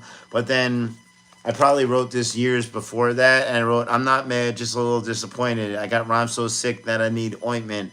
While you're looking for wells to throw a coin in, I'm enjoying the fact that you're looking pitiful. You need to throw a party because you're so miserable. From the lyrical ridicule, yeah, I can't read the rest of that. But so I didn't use that, but I used part of it in another one. Um, See, this one's too fast to do a lot of this stuff. See, like you gotta match up the beat with the rhymes. Like you have to do something slow over a fast beat because you can't do fast on fast because it's too crazy. This was a pretty good verse, I think. I had no mercy written at the top of this. Um, While your unoriginals are talking this and that, I'll keep you in suspense longer than a hidden track. Drop like cinder blocks when I rock with cinder raps. These Cinderellas step like sisters in my evil trap. So who's to say what's good and who's to say what's bad? I put you in the one ads and add that you're sad. Subtract the fact you're mad. Mad cause you brag and all your muscles sag and all your hustle drag. Now you're more edgy than a female on the rag. I'm ironclad, unbendable. I tear through 10 of you. You're one dimensional. In general, you're transparent as an emerald. Your benefits will check your medical. I'll level your pedestal. Send you as identical to unmentionables. I'm the one in the zoo that's unpettable. I can't bet on you. If I get to you, it's anything less than acceptable. Something like that. I might have read that last part wrong.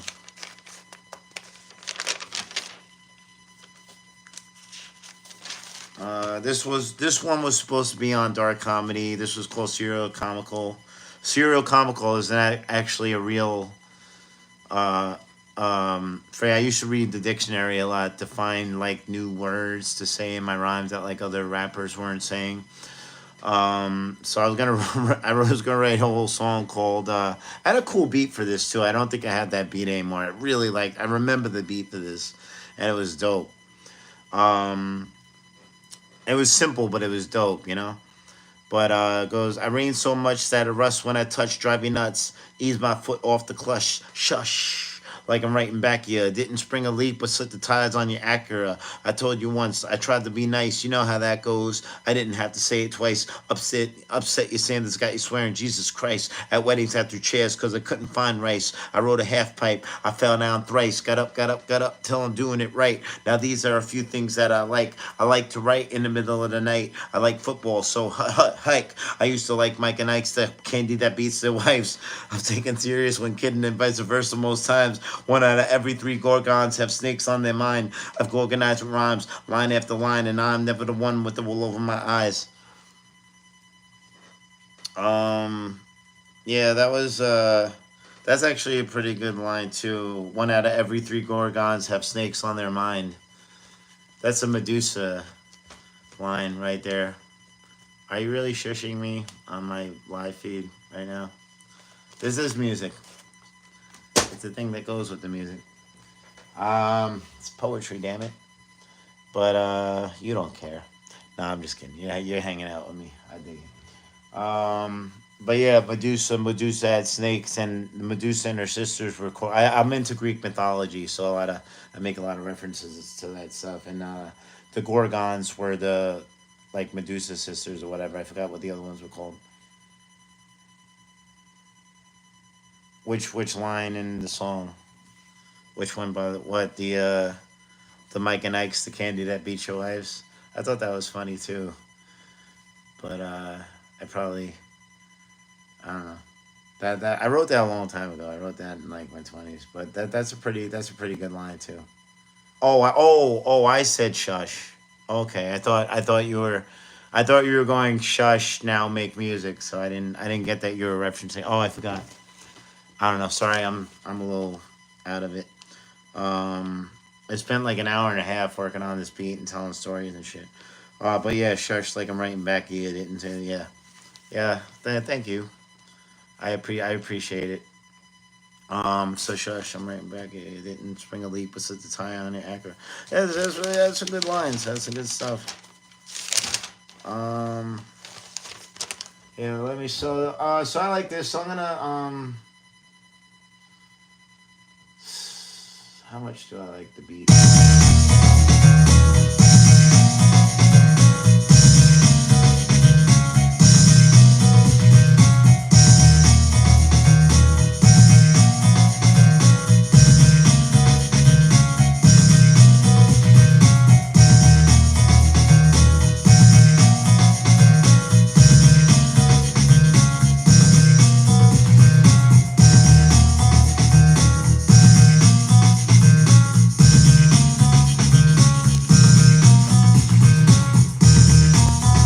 Yeah, I like this track a lot. I think it's gonna be good. Yeah, I put a lot of stuff together. I like to like I don't know, just fit as much as I can into a small space. Um, and I slow down and I speed up. Thank you. Thank you. I appreciate it.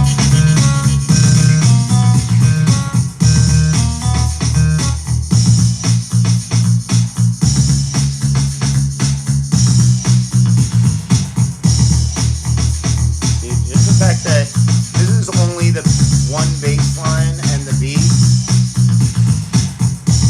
and I could probably put this out just like this, and this is a jam right here. I'm patting myself on the back a little bit here.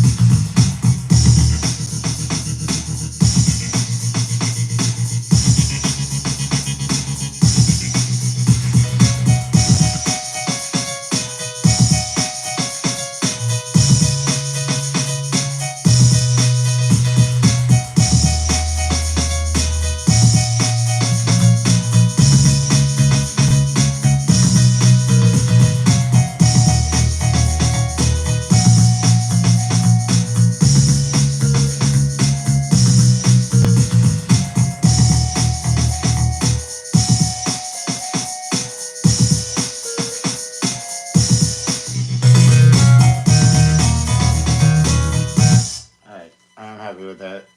I'm happy with that. All right, so I'm gonna get rid of all these other tracks that I redid, and that'll clear up my computer a lot.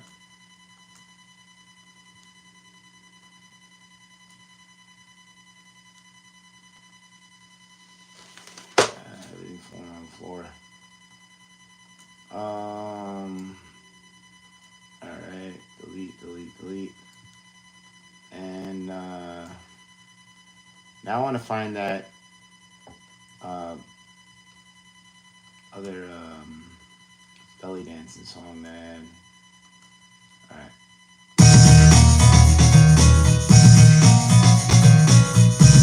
All right, so that's this is a new one, and this is the old one.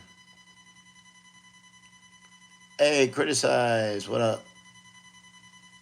Play California Love featuring Tupac. I'm not DJing right now. I actually do have that song on one of my mixes, and if I can find it, I'll load it up on my Mixcloud because that's actually a pretty dope mix. That's actually a two-part mix too. It's a two CD mix, but if I can transfer it from CD to digital, I'll put it on my Mixcloud because that'd be cool. And it's got, I know California Love is definitely on there along with like a bunch of other good stuff. I got like Leaders in the New School and some Biggie and stuff like that.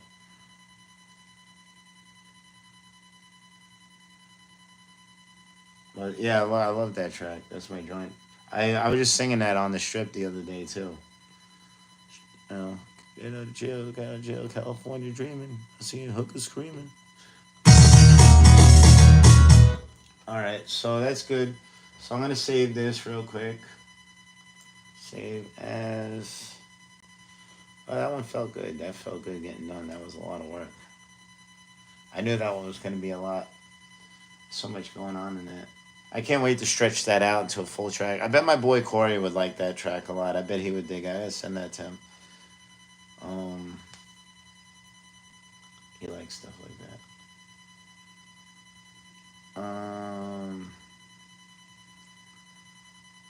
All right, what kind of beat you guys want? Maybe I'll do some stuff where you guys want to just hear some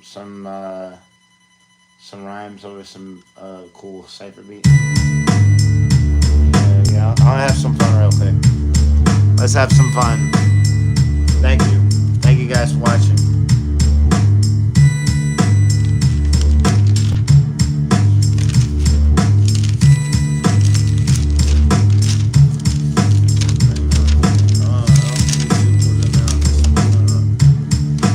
This one got like a Cypress Hill kind of.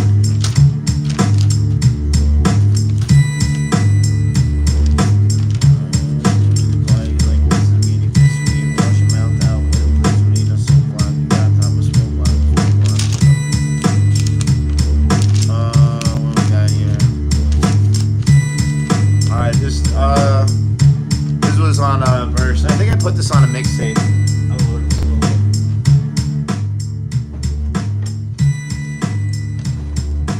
You like this beat? Astounding when I pound them around them and house them, ground them for challenging. Whether it's 3 or 10 counting, I spit like a fountain about them. Louder than the DJs on tapes will screaming names. I condemn them all like Jacob Marley with his chains. Definite set to 15s at full range. This is switchcraft. It's been a while. Alright. Been a while.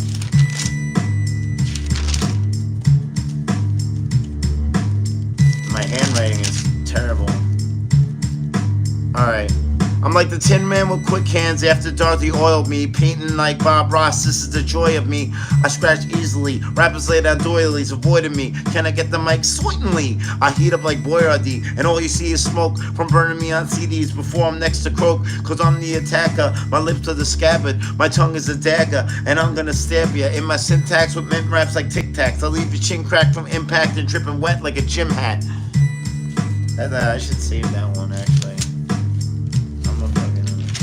That one actually, I'm gonna take that one out.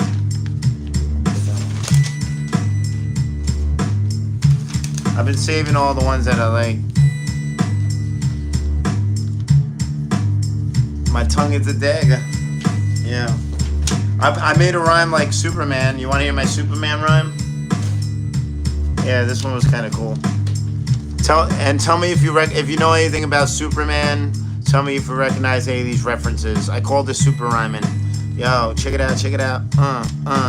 Yo, I push forward, obtain the reins. I leap over and tame the trains quicker than your aim. I need a dame like Lane so I can tell my real name. Flying like planes, but ain't dying my Hanes. It's a bird that's absurd, not the second, it's the third. With a letter on my shirt, I carry a threshold for hurt on earth. I have powers you can't sit on. My abilities are normal though those who live on Krypton. I gotta get my grip on in this reality. Use drastic analogies as the balance beam. How it seems ain't always how it is, kids. Seems I'm out of town, found out I'm out of limits. My outer skin is a match for steel. I eat a bullet and spit shrapnel at your heels. And don't go throwing guns after unloading some, cause that's about as dumb as thinking you're running from Switch. You wanna play like Lex? I see through your heads without x-ray specs.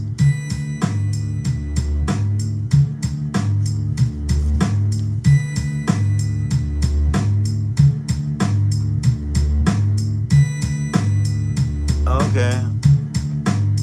Do you know Brood Gangrel theme? Oh yeah, yeah.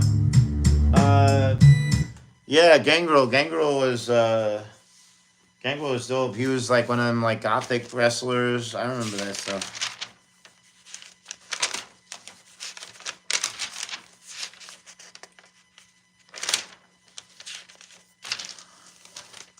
Yeah, let me see what else I got. Let me see what other beats do I got. This is like an old school one, I think.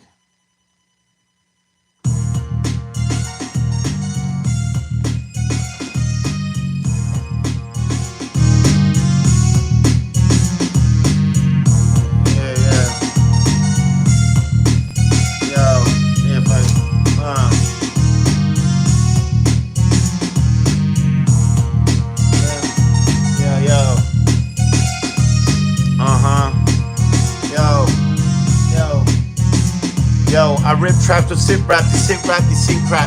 Checking the mic like you were intact with the force. I'm coming back, of course. People wanna act off, they acting up, they getting the cough. I mean a hem, I'm at it again. People wanna get down on the mic, but they're not practicing. I'm back again with the new flow. People wanna act like they're menudo. They're going back to another place, another time with another rhyme. I'm in a bind, not like Amanda, but I can't plan ya. I'm gonna check my calendar, cause every time I get on the mic, there's another challenger. Try to come at me, try to rap me, try to out-rap me. I think you couldn't even out-crap me in the bathroom. I think you throw a tantrum, you lock yourself up and then you can't move till you got handcuffed to the back of a bus trying to mess with me. I got the flow you can't touch like MC Hammer. Man, I put you in the slammer, I jam you. When you got down on the... I don't know.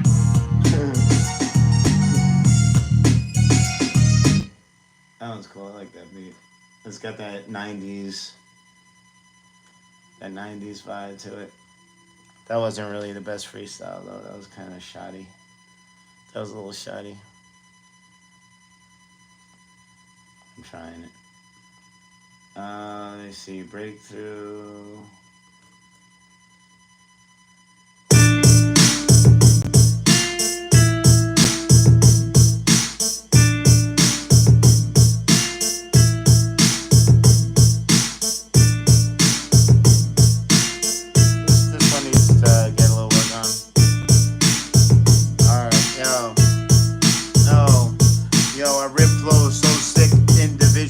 Trying to mess with me, but I think it's criminal to try to stop somebody from their logic. I got the hottest topic, like those goth kids. You can't rock this, I'm a monster like Loch Ness. You wanna pop and lock this, you can get breaking like dancing, broken. You wanna be enhancing, but you sound more like Marilyn Manson.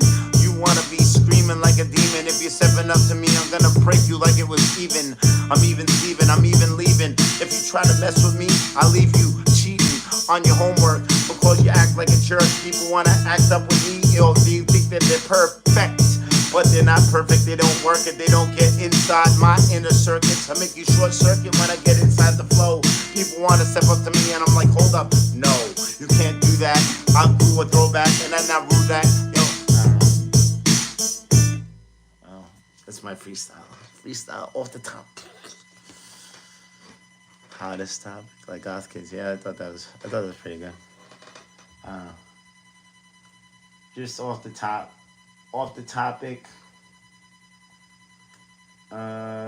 So these are all beats that I already worked on a little bit, and you could tell some of these need some more work, of course. So it's called broken. This one's like a broken piano. Um,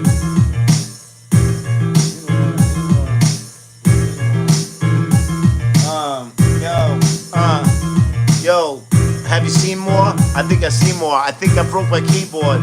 I can't even see toward the next exit. I gotta get with the headaches because that thing you call the medics. It's pathetic the way these rappers be attacking. They coming at me, but they don't even know what happened. Here's a napkin. You can wipe the blood off your chin because I just hit you so hard because I'm gonna win. It's a sin, and I'm in Sin City. And I see a lot of ladies, and some of them, they're pretty, but some of them are shitty. They don't treat me right. And if you treat me wrong, well, you're not doing it tight. And when I say tight, I don't mean like down there. I mean like you want to move it, like you were downstairs. People want to stare at me in my underwear because I got on the Mac and I didn't care. I'm just cracking myself up now.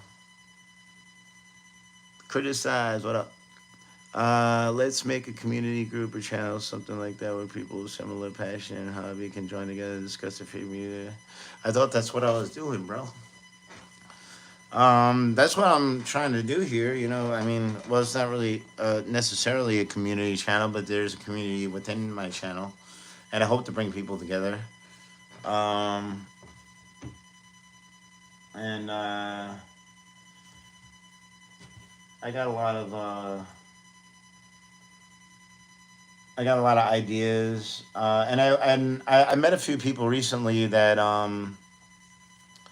wanted to work with me. I met some people on the strip that were like local, and they wanted to do some music and stuff. So I gotta hit them up. What is this one? Oh wow, this one has a lot going on here. Let's see. Why is this so big? That's what she said. Oh, this one has like a whole bunch of stuff going on in it. Oh snap! Yo, this beat was crazy. All right, now I gotta do some stuff on this. Yo, you guys gotta tell me what you think of this one. Nowadays, everything is scattered and discarded. Now people are discussing. Well, I definitely go off topic sometimes. Well, I go off on tangents, but I come back to it. I'm pretty good. I think I'm pretty good with that, with reconnecting what my original thoughts and ideas were. But I do kind of go off on tangents when I'm like, you know, I'm just showing people my beats. I'm like this whole thing about therapy and stuff, but it has something to do with this because this is kind of like my new therapy. But um,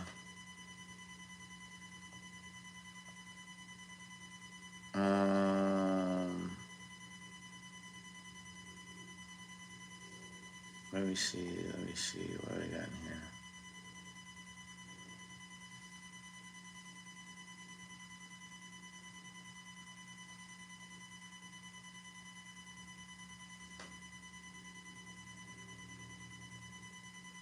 Mm-mm-mm-mm.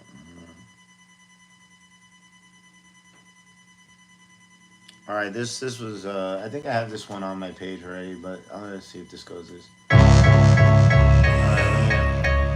check this out right here.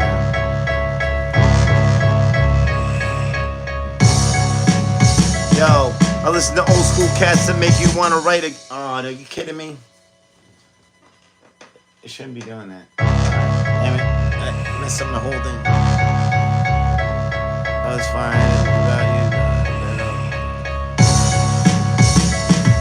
Wait, hold on. Wait, I want to pay attention to what you guys are talking about. Nowadays, no, it's fine. Not about you. Oh yeah, no, I get that. So yeah, so what you wrote just for people that aren't gonna see this later, because I don't know why it doesn't keep the comments when I repost this video later. all your comments aren't going to be there. So it just looks like I'm talking to myself, which kind of makes it look crazy. So that's why I like to repeat things that you guys write. So if somebody does watch this again, it makes sense. But criticize wrote, no, it's fine. It's not about you, Tony. Fed up with women's Instagram, Facebook, YouTube, OnlyFans promotional shit. And yeah, I feel you on that. Especially, you know, um, not to stop women from doing anything, but it's just it's become increasingly hard to connect with women a lot. I think these days because of a lot of that stuff. Because you know now you have so much access to men, and like every guy pretty much just wants to get laid like all the time. Um, and we're horrible people, guys. Not me personally, but I'm speaking for my gender. We don't have our stuff together as much as women do, I don't think.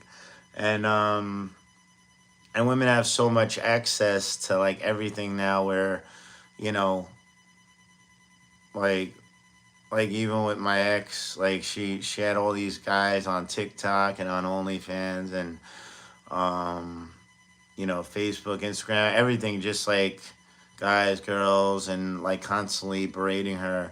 And I wasn't getting that, and I post like a billion things, and it's not like you know, I, yeah, exactly, yeah, instant gratification, exactly, and it's like.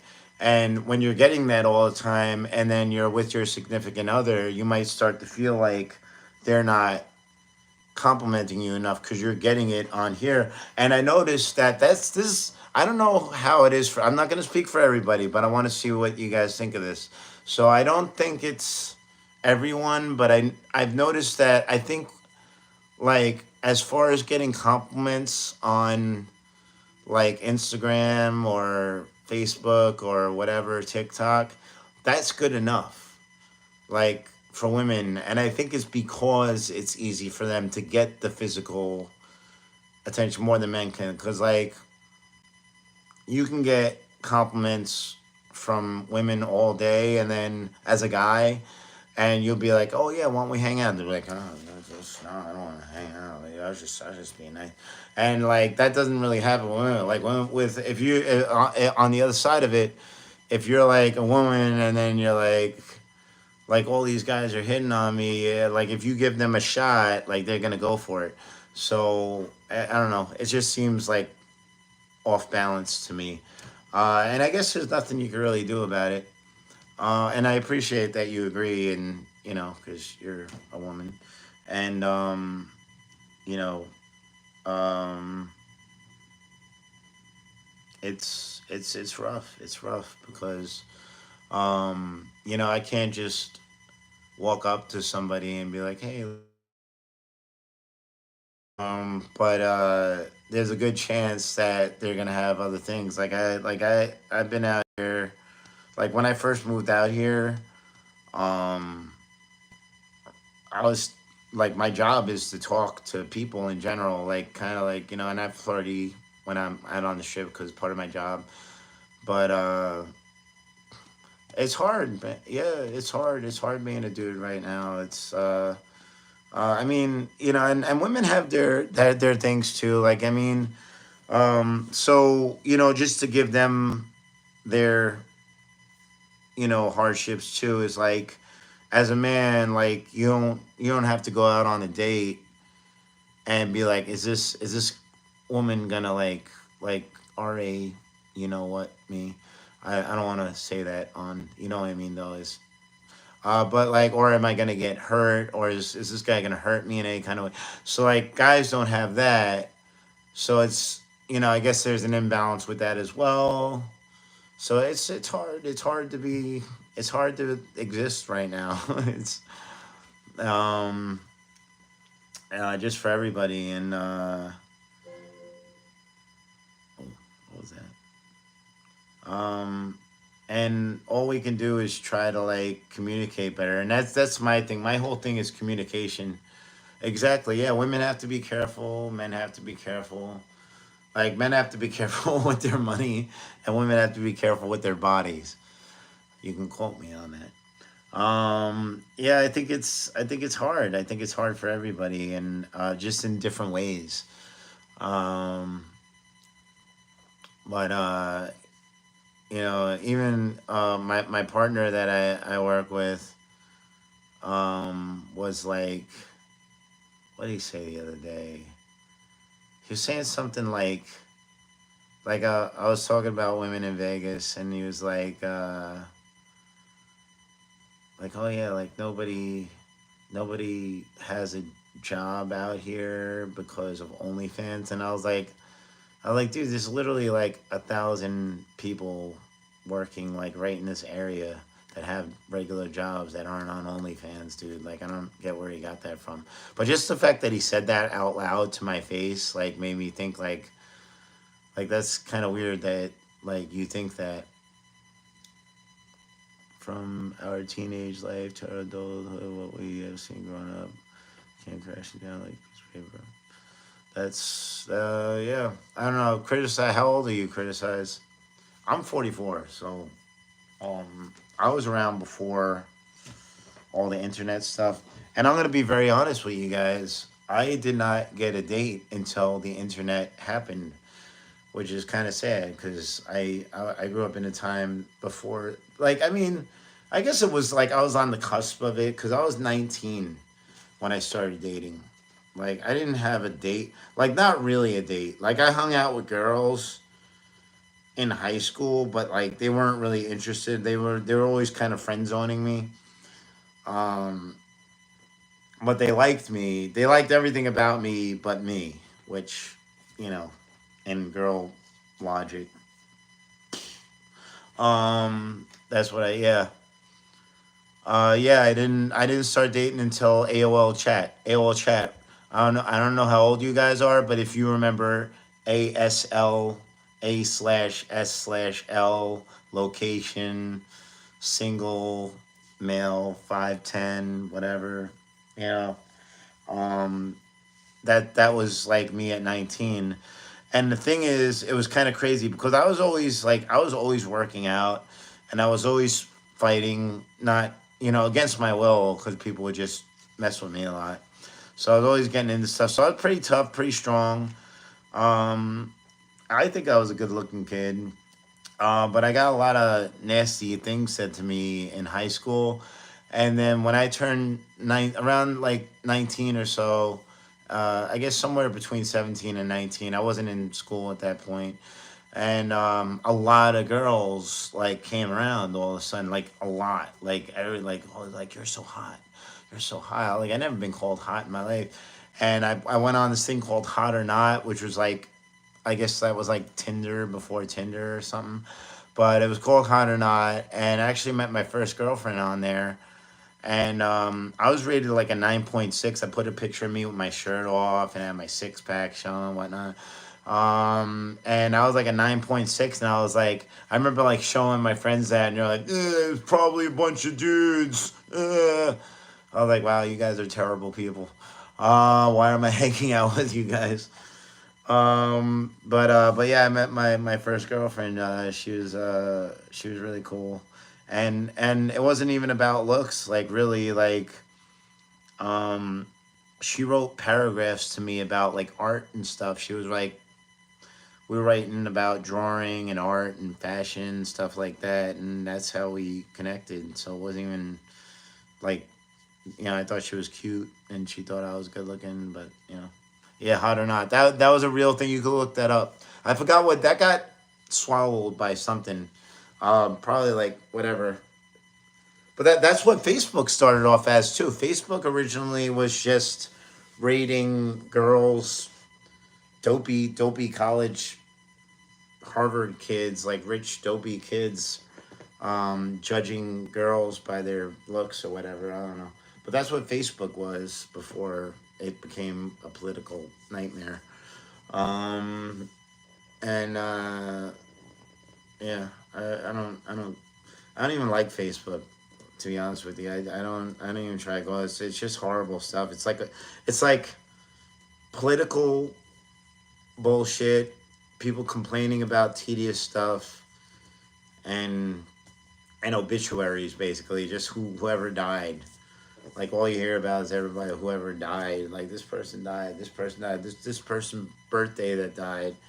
It's just miserable and depressing. Yeah, well, a lot of things are about money nowadays too. Like I see a lot of that in girls, but like I seen a lot of that. Like I said, when I first got to Vegas and I was on all these dating sites, and this other dude told me about this thing called Hinge, and I went on that, and I was on whatever Tinder stuff, and a lot of these girls straight up be like, I like I want a generous man. Generous means that they're a hooker, more or less. But they're like, yeah, I want a generous man. I want somebody to princess treatment. And somebody actually said something really cool. I think it was I forget if it was somebody I knew, but I saw something recently about that. And somebody wrote that when I say I want princess treatment, it's I want to be like held and protected and cared for. And I thought that was really nice because I always felt like when they say that, they mean I want you to buy me a bunch of shit. So I don't know. You can do what you want with that. Do you meet many girls on the strip? Have you gone out with me? I meet thousands of girls on the strip. Um, uh, I've been out a few times, but not often. They're usually tourists, so there's not a whole lot you could do. And I'm not really a run it, gun it kind of guy. Like I actually care about people and I like connections and um I, like I don't know how to say this without coming off bad, but like let's put it this way, like so from what I mentioned earlier about being 19 and like girls' perception of me changing from me being 19 and onward and then going into all these clubs, DJing at bars all these years, like I had my share of women. Um, but I'm kind of over it. Like I'd rather have like a relationship with somebody that I care for and take care of them and have them take care of me. Like I always liked it when I would get random messages or phone calls from my significant other that yeah, stability exactly.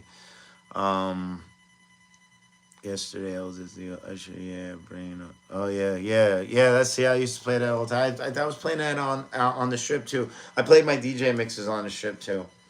But yeah, I like to have somebody to connect with and somebody to care for. I like to like send little things like like I remember I found a clip from a Al Pacino movie where he goes, "You have a great ass," and I screen recorded that, and I sent that to my girlfriend at the time, and she opened it up in front of all of her showgirl friends, and she told me she was like everybody was like hysterical over that, and that made me feel good. I was like that, she's showing like me being silly and thoughtful and funny and and like they were getting a laugh out of it. It was cool. Yeah, like a real relationship. I like that.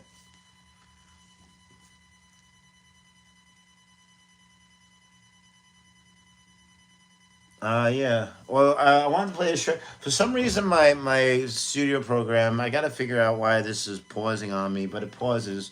But I wanted to kick this verse. So, back to music. So, I wrote this joint called Judge Me. And just to show you how hip hop still exists and still spans generations. This rapper MC Craig G, he's a really dope rapper, old school guy, was around with like the Juice Crew and stuff.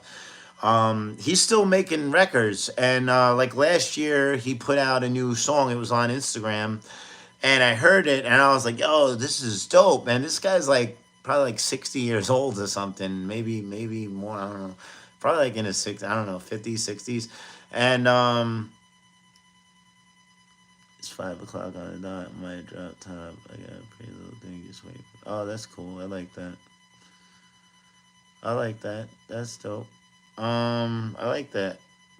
And so this guy MC Craig G, it inspired me to write this, and I wrote this in spite of him. And if I ever put it out, I want to like send it to him, and be like, "Yo, I wrote this because of you."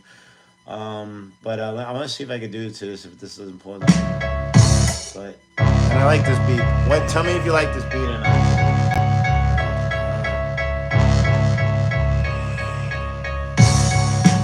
Yo, I listen to old school cats that make me wanna write again. When I put it down, suckers never wanna fight again. You're licking your wounds, you're popping pills, you taking Vicodin. I'm the perfect match, and it's time that I strike again. I see people that are proud, they did a 5 to 10. Imagine the positive energy to use the time you spent. I release versus bomb nuclear hydrogen. I'm offended people too dumb to understand this. Sit down and have a sandwich. You're not ready for my bandwidth. I took the advantage while you're stranded in denial. I get paid to entertain, making people smile. I put the lie in you put the lie in reliable. You put the lie in reliable. I put the try in trial. I'm over 40, you caught me flipping new styles. If I'm your rival, you haven't listened to me. Prove me wrong, I'm making moves while you're sitting jury duty. I'm not used to doing that one that slow. That's 90. I think this one was like 95 or something. But I don't know. If I do it again, I don't know. Cruising the street. Cruising down the street. I could do a freestyle. Let me do a freestyle. Yeah, man. Alright. Off the top right here. Alright. Yo.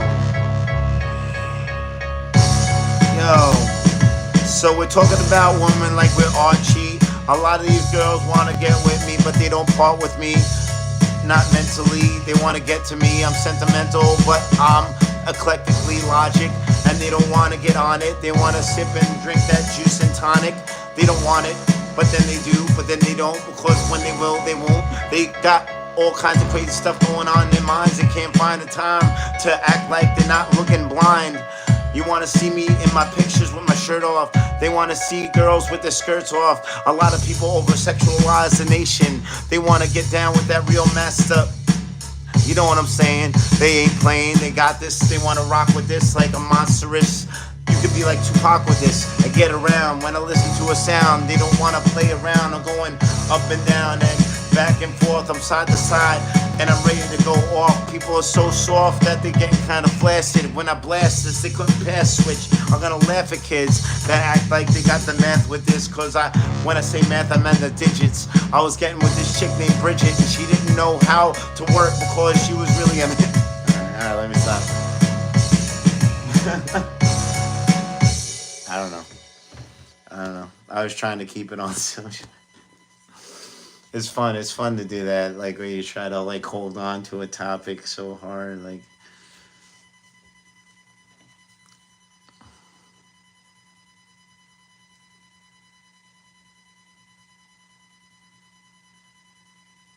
yeah, I like heavy metal stuff too. I got some metal on. Maybe I can find some of my rock stuff too. I got some rock stuff in here, like rock influential. Oh my god. Um. Actually, wait. I just want to see what this is real quick.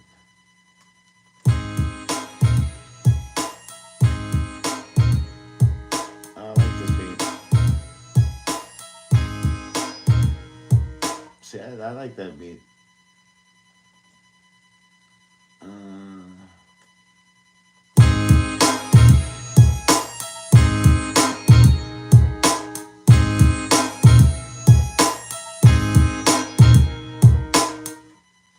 and that one's not mixed down, so that's another one that I'm not gonna do that right now. But I did enough today.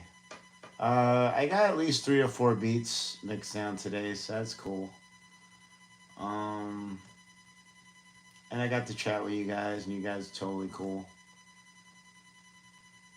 Just wanna loop this. I like this beat. This beat's kind of cool, kind of jump vibe with this right now.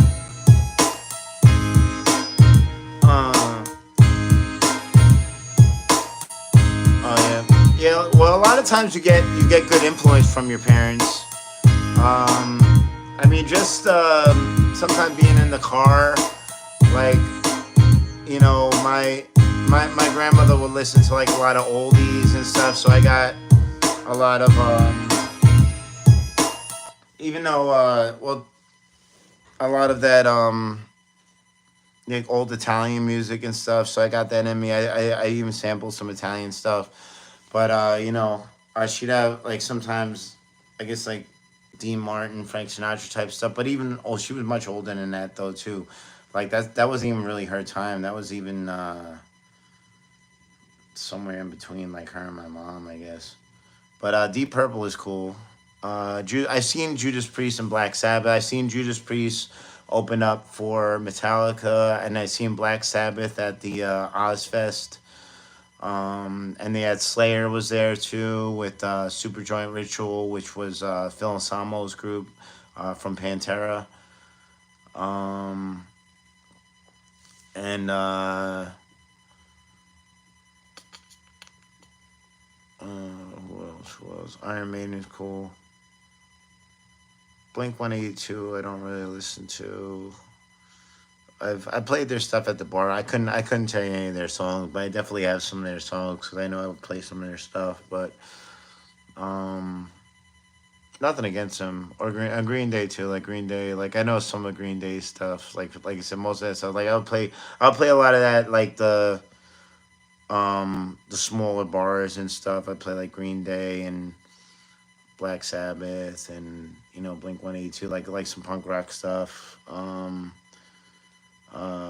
I mix. I got to play around with a lot. So I play a lot of underground hip hop at those ones too. I would get away with it. I would try to sneak in stuff that, like, I wanted to hear, because like I like to please the crowd. Like especially as a DJ, you want to make sure that everybody's vibe. Like even when I do my sets, I actually would bring three different versions of my live sets of me rapping to shows because sometimes we'd have a mixed crowd because sometimes we'd have like a lot of goth folks in the crowd. Sometimes we'd have like more like underground hip hop heads.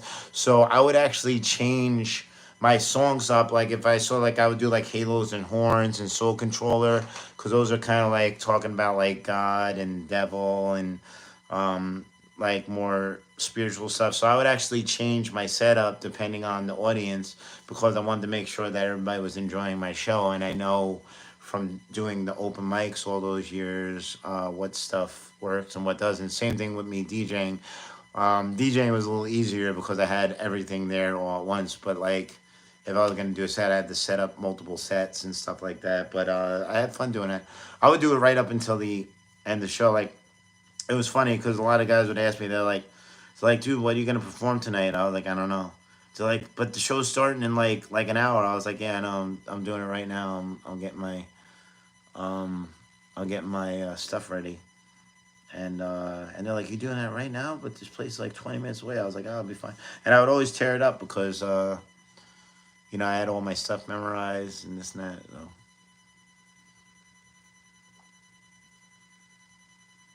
Yeah, Boulevard of Broken Dreams. The Boulevard of Broken Dreams. Yeah, yeah, I play that song sometimes. That was like a big dedication song. I remember playing that song at a lot of Sweet 16s for the Candlelists. If you guys ever been to like a legit Sweet 16, I've done a lot of those as a DJ MC. Those are fun.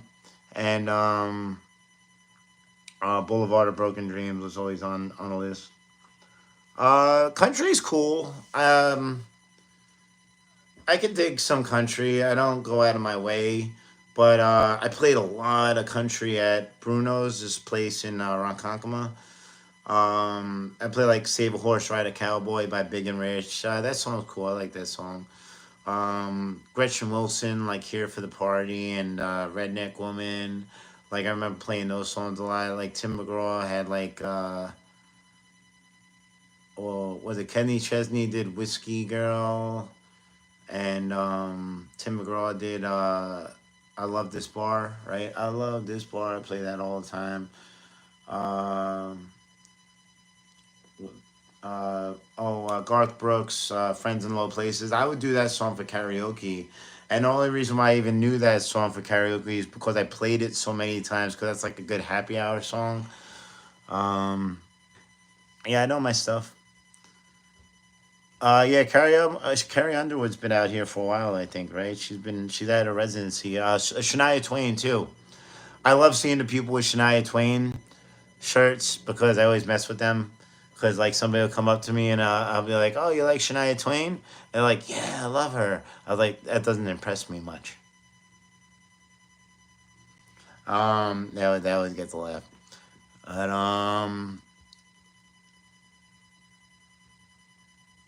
yeah. I know a lot of country stuff. Actually, I'll tell you. You know, it's really funny. I DJ'd a country party in the Bronx of all places, which I would never even think I'd be playing. That's where hip hop started. And I did a country party, and they had this girl that was doing the rope tricks and stuff, like this cowgirl doing rope tricks. And she was so impressed. Like I was playing like Jason Aldean and stuff. Like she was so impressed with all. She's like, "What is this song?" She was like writing them down on her hand, like the songs that I was playing. She's like, "I didn't hear this before. Oh, this is awesome."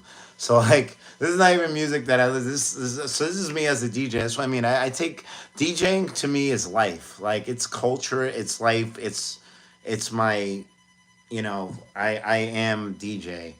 Um, so I like to make people happy and I like to find out stuff and I love music and I love so like you heard me just riddle all this stuff. I literally all those songs that I just told you I haven't played any of that stuff in probably like 8 to 10 years and I just rattled all that stuff off the top of my head because that's how much I did this stuff. There's a meme on Carrie Underwood song. Jesus, yeah, Jesus take the wheel. I've heard that one. Oh, that's cool. Yeah. Country's cool. It's like I said, it's not my go-to, but um, I always notice that whenever people book me for parties, they always have like a no country, no rap thing. They'll either be like, don't play any rap or don't play any country. Um, Jimmy Buffett has kind of like he's kind of like cocktail country music. Jimmy Buffett. They have like the Margaritaville. I think all those places closed down now. Um, he passed away recently, like I don't know, like last year, 6 7 months ago, something like that. Maybe a year ago. Jimmy Buffett's cool. I like his song Volcano. It's like I don't know where you want me to go, or something like that. I like that song. Margaritaville I always played. I played that was like a cocktail song, happy hour cocktail song. Um, Cheeseburger in Paradise, all that stuff. I would play that at a lot of tiki bars, a lot of tiki bars. I would play that stuff.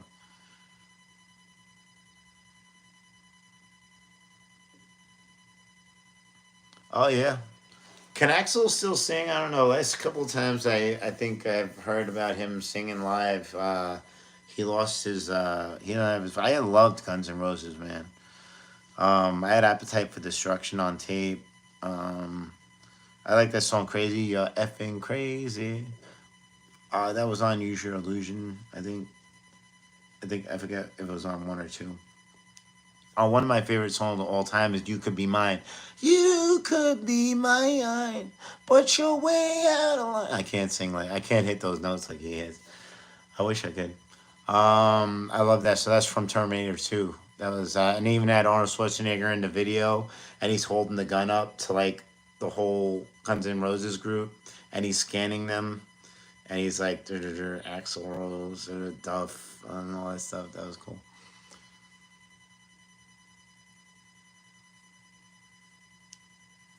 I didn't even know that they knew each other. Carrie Underwood and Axl Rose.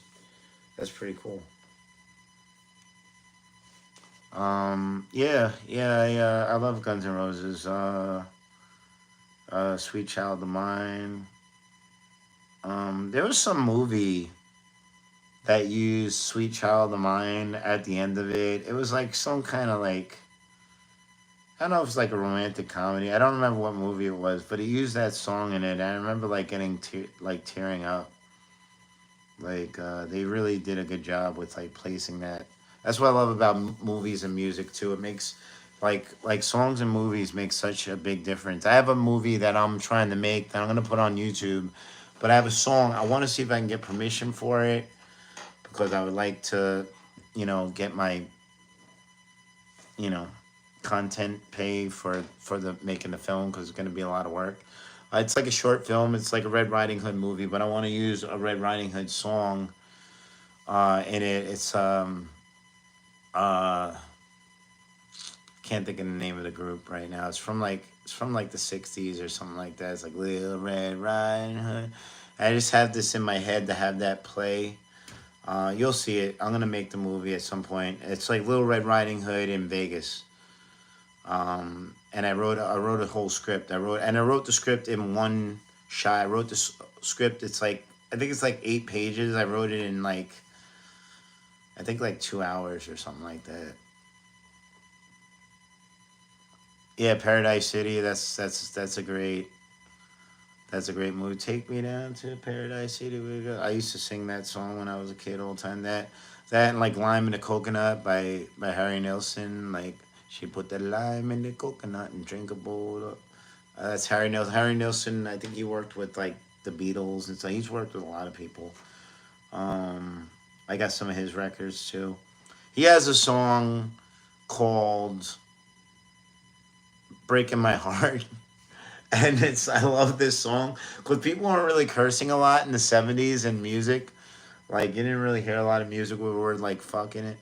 Um, and if you play the song, it just sounds like a typical like catchy like '70s rock song. It's like "Ba-na-na-na-na, ta-ta-ta-ta-ta, ta-ta-ta-ta, ta-ta-ta." But the lyrics go, "You're breaking my heart, it's tearing me apart, so F you." But he says, but I'm trying not to curse too much.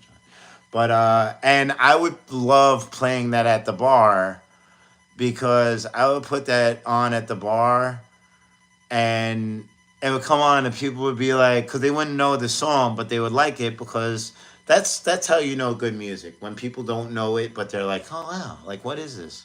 Like that's how you know, and I love it when I get that with my music. Um, but I would play that song, and then as soon as the "fu" part came on, everybody would like what the what?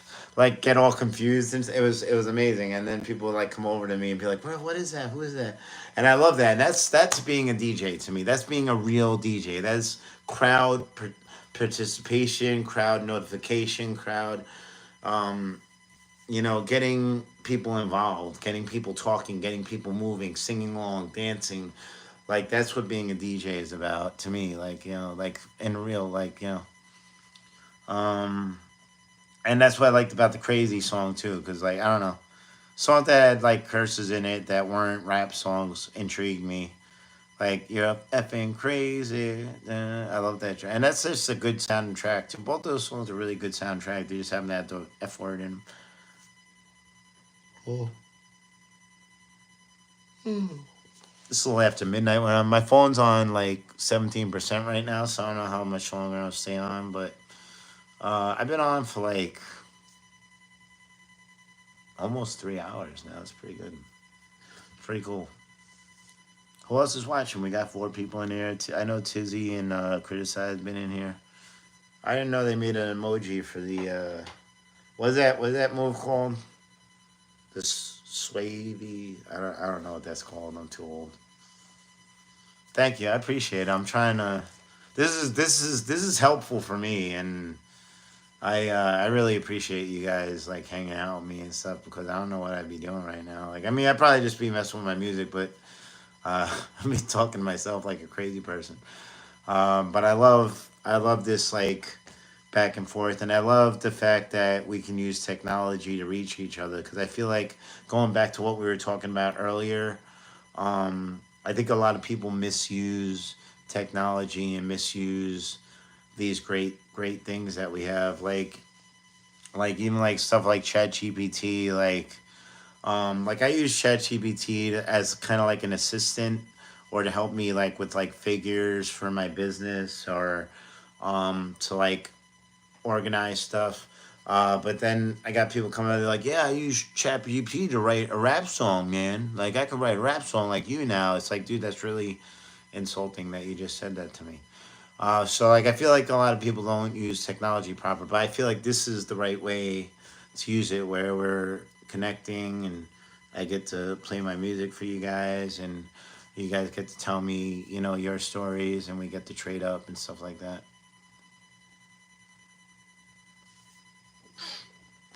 Now I forget. I want to know what that move is now. I want to know what the name of that is. There's a name for that. I want to call it Swifty, but that's the thing from Rick and Morty. Get Swifty. You guys like Rick and Morty? I haven't watched the new season. I tried to watch the first episode of the new season, but me and my ex were obsessed. Like I watched it before I met her, but she really liked the show as much as I really liked the show, so we ended up making that like our thing together. And now I can't watch it anymore. You guys ever? I know it's a meme, but it's like a dance though, isn't it? Isn't it kind of like a, or is it some kind of, don't they do it in like Fortnite? Isn't that like a Fortnite thing or something? Like I don't know. I like the Get Swifty song. That's a cool song. How do I go on my live feed from my own channel? I forgot I can do that. I'm gonna DJ again. It's the only thing when I DJ live, I gotta set up my DJ equipment. I could DJ live and play some stuff for you guys, which I want to do. I just have all my stuff apart because I think I brought it out to the strip one day to DJ, and we didn't really make much money doing that because I'm the guy that usually gets the money. So if I'm behind the turntables, and I'm not gonna be able to get money, so it's kind of like a missed opportunity. But I would love to DJ for you guys. The only thing is I won't get monetized for it, and they might block it in some countries and stuff like that. But I'll do it because I got some good feedback on that. One of the things that I did the last time I DJ'd was so I have two phones. Um, this was my replacement one. And then I would go on my own live feed, which I'm trying to figure out how I can do that right now. I don't even know how to do it on my. How do I go on? Oh, here we go. And then I would go on my own live feed. Oh, look, it's saying the stuff that I'm saying right now, like 10 seconds later. I don't even know how to do it on my. How do I go on? That's so funny. Oh, here we go. All right, this is really weird watching myself talk to myself. All right, that just bugged me out for a second. But I was like, eh. But I, Players by Koi Leray. I'm gonna screenshot that. Um, Koi Leray. They're gonna if I play any music, they're gonna like demonize. I'll look it up. I'll see, cause they get on me for that stuff.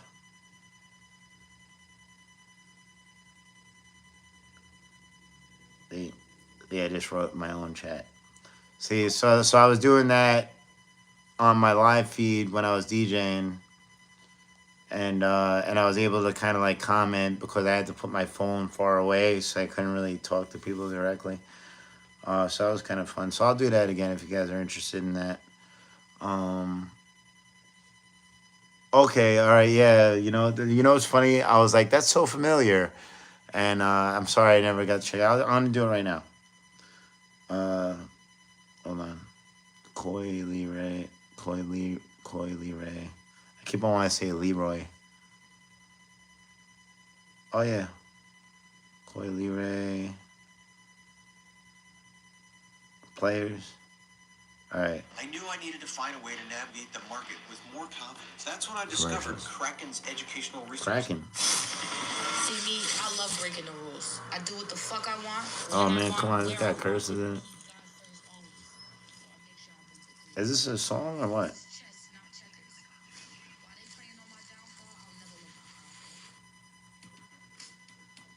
You didn't tell me there was gonna be curses. Oh yeah, that's the message. That's the message beat. That's from Grandmaster Flash. Don't push me, cause I'm close to the edge. Yeah, you didn't know that was from that's from the 80s. Yeah, I've heard that song before. I know, I just didn't know what it was. Yeah, I gotta update my site. I haven't really updated my music in a while, like my new music, even though they're using older music, which I don't mind, because at least they're using good stuff. But yeah, I've heard that song before. I like that beat. It's because it's something that I grew up with. It's similar. They like you know played around with it a little bit, which is cool. That's what you're supposed to do.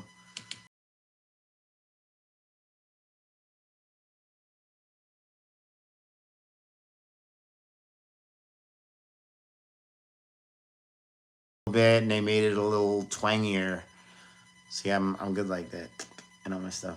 But yeah, you know who else uses too? Ice Cube used this to as a diss track. Yeah, check yourself before you wreck yourself, and he had DOS effects on there. Hey, look, check it out.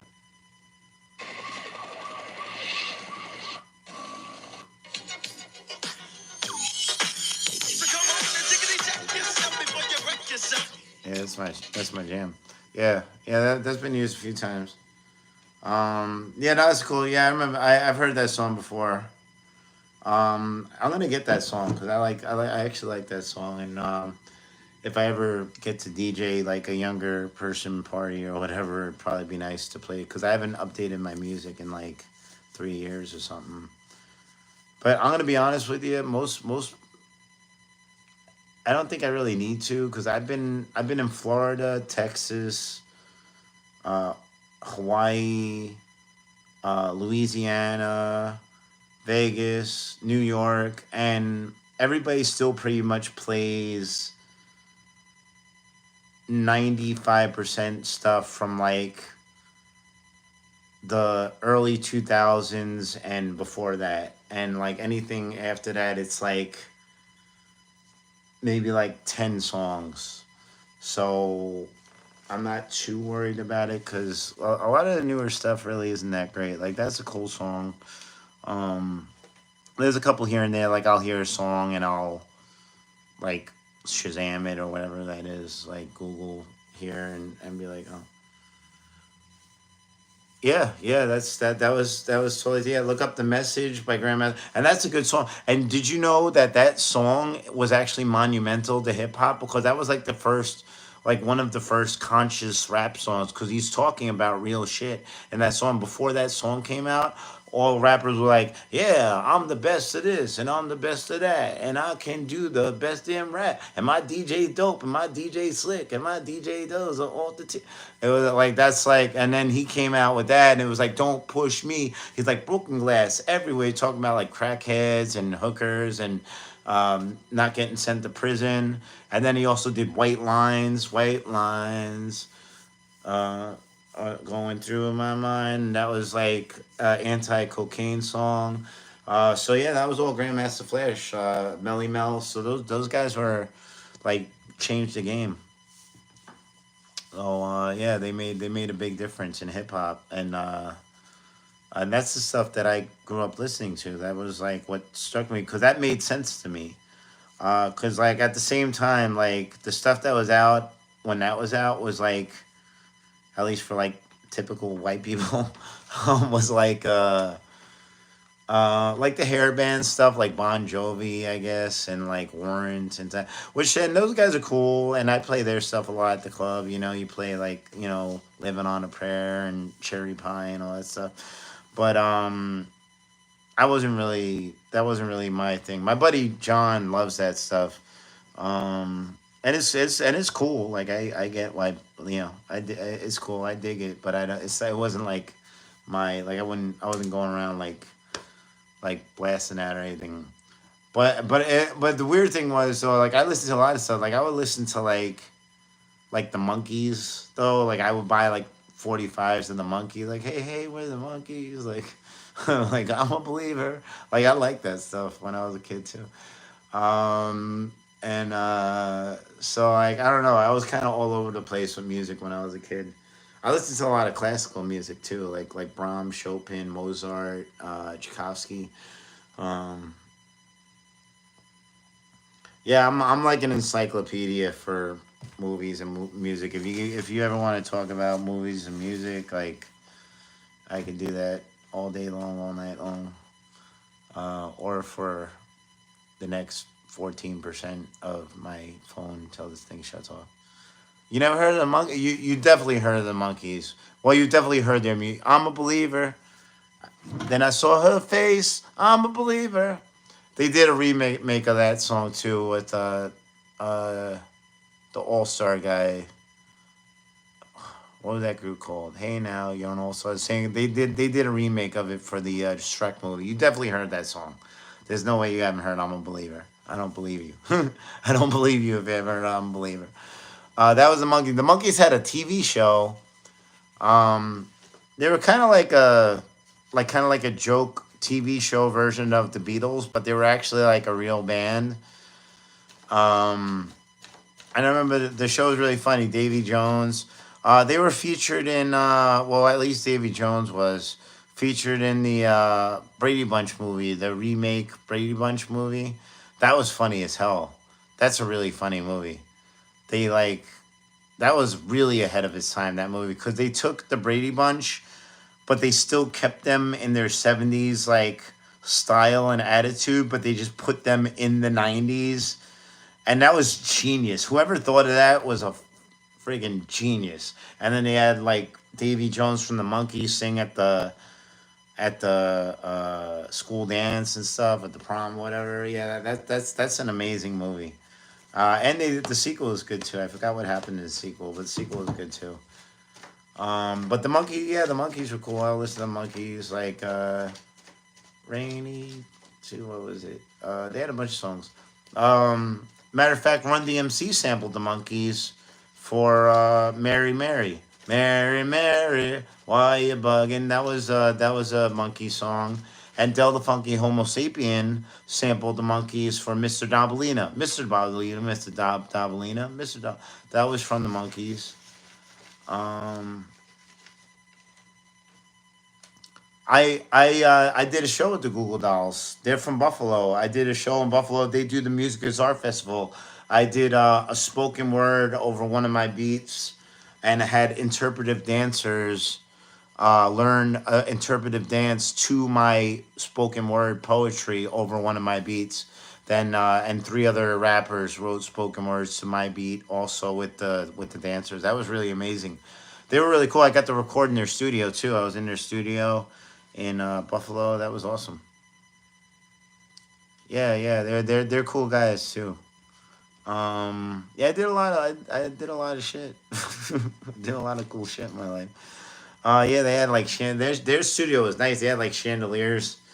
I'm here with like notebooks and crap all over the place and like whatever. I don't know. I love my studio, but I'm just saying like they had this like really elegant studio. But yeah, Google Dolls are cool. Where are they playing? They had a song Iris. What was their other big song? I know I played Iris a lot. I know they had another one that was pretty big.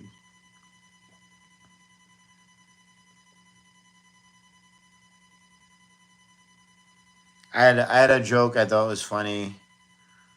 Um, I made it sure this is gonna be in my bad jokes. So I gotta post these too. I got a bunch of videos of me doing Joker, where I'm just like telling like dad jokes or bad jokes that I either made up myself or I remembered. But I was gonna do a joke. It goes like this. So I heard they're coming out with a Google's coming out with a app just for babies, and it's gonna be called Google. And the first thing the a baby looked up was Lady Gaga. Uh, that was my joke. I gotta tell that. I gotta tell it with the Joker makeup on though, because it's better. But Yeah, Iris is a good song. Yeah, Long Way Down. Oh, there. Oh, Salt Lake City. Um, yeah, I had him. I had him on Instagram for a while. I don't know if he deleted his Instagram. What was his name? James. It's been a long time. It was like that was like 7 or 8 years ago, so I don't remember everything. Some things are kind of like some things I remember from like 30 years ago, like vividly, and then some like names. Always, I'm bad with names. So much better. That's the only reason why I keep Facebook because I don't remember anybody's name or Instagram. Yeah, yeah, they're cool. They're good. Um, and I know my little brother and sister like I know they were into like I don't know much about their music, like at least their generation music, like stuff like the Black Veil Brides. Like I don't, I just know that from seeing the T-shirts and stuff, but I don't know anything about them. But I think it's like emo, screamo, something like that. Is that what that is? I don't know. But I know my little brother was into that stuff because he would have. I did the sound for some of the music. My stepmother would host these shows or put together these shows for all the local kids at the like a VFW hall, and I did the sound for them a couple of times, and I would DJ sometimes for them. I did some karaoke there too, and I would help out, and we did stuff for like the teenage kids, so they weren't out, you know, I don't know, shooting each other or whatever the hell they do. Yeah, yeah, Marilyn Manson's cool. I like Beautiful People, The Dope Show. Um, I like that song that they used in the Spawn movie. That video is crazy. Long Hard Road. I like his covers. All of his covers are really good. He did like Sweet Dreams and Get Away, whatever that song was. like like that was for like one of like the scary movies, right? Or not another teen movie or something. Um, yeah, dope show's good. I like the beat to that.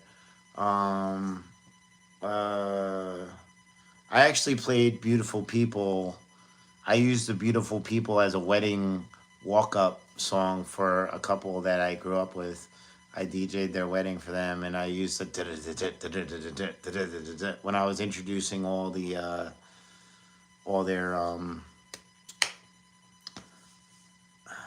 bridal parties and whatnot. You know, that was kind of cool. And then I think they had the like Spanish bull fighting song or something for their walk up. It's like really funny. That was good. I love weddings. I love doing weddings are so fun to DJ, but they can be stressful if you don't know how to handle them right. And I'm one of the only DJs in the world probably that DJs and MCs the wedding at the same time. Yeah, yeah. I was playing that the other day on the strip. Yeah, I put that stuff on. Um, and weddings are fun because like you get to play around with stuff. I like to give people like crazy ideas, like stuff that other people like don't won't do or think is too much. Like I do crazy stuff at weddings when I DJ and MC. I like making fun of. I started like roasting this dude for talking too long. Like he was doing this speech, and I was like, chapter 3, page 9, and he laughed about it. He was cool about it. I think he was mad at first, but afterwards he was like, that was really. He was like, thank you for that. He was like, I was dying up there. I was like, yeah. I was like, I saw. Um, yeah, it was fun.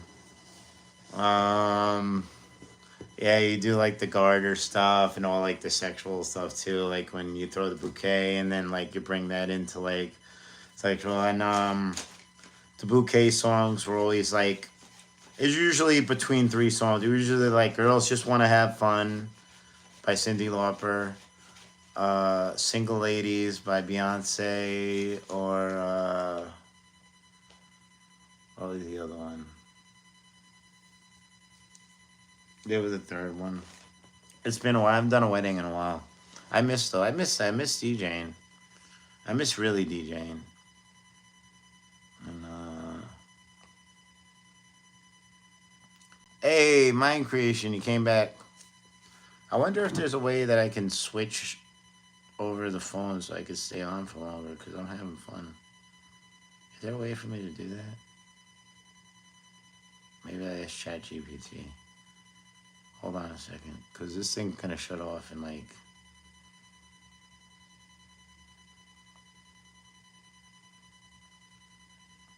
Is there a way I could switch phones in a live feed on YouTube?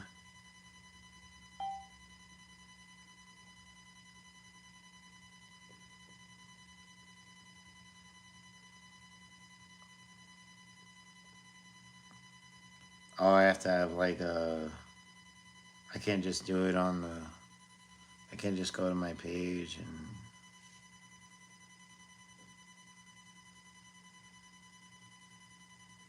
See, I'm live right here. Now I'm just watching myself though. Can I do join? I'm live right here. Now I'm just watching myself. Hold on a second. Can I do join? Live right here. Now I'm just watching myself. Hold on a second. Alright, this is freaking me out right now. Alright, I guess alright. I'm only gonna be on for a few more minutes. Thank you so much. I appreciate that. Thank you for subscribing and liking and all that stuff. Are you able to speak Hindi on any Indian like? Oh yeah. You wanted to hear the you wanted to hear like the. Let me see if I can find a belly dance song before this thing signs off.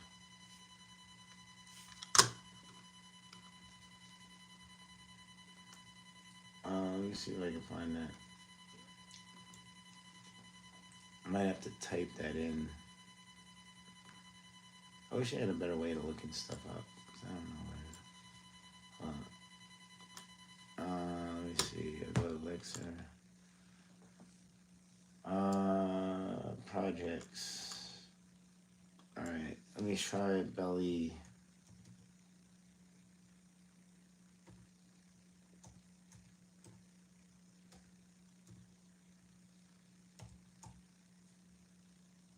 It's got to be in here. I know I put belly dance.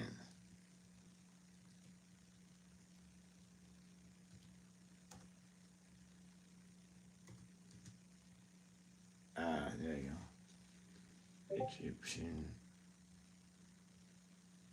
Egyptian. Oh, I'm definitely getting some kind of. Well, this is like Egyptian.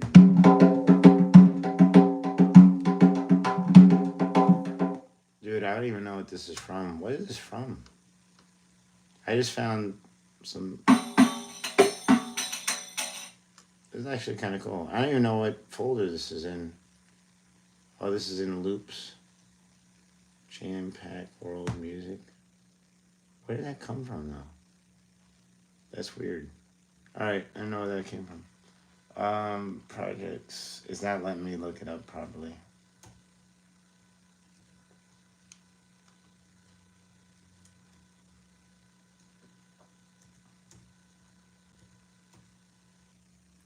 Oh wait. It might be under. I think Melabella wanted that. So this girl that I worked with. Come on. It's killing me.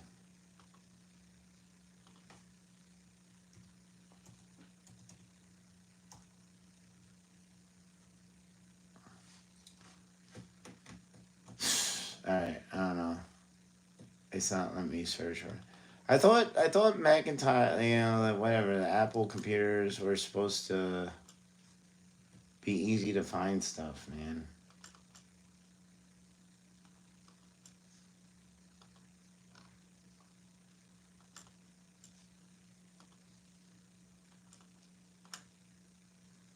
Yeah. I got kind of a Caribbean sounding one. I don't know if this is gonna be. I don't think this is mixed sound. I used to, yeah, no, it's not mixed sound.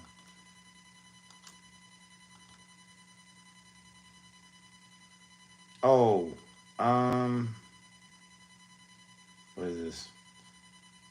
Let me see what this is. I don't think this is it, but this might sound kind of cool.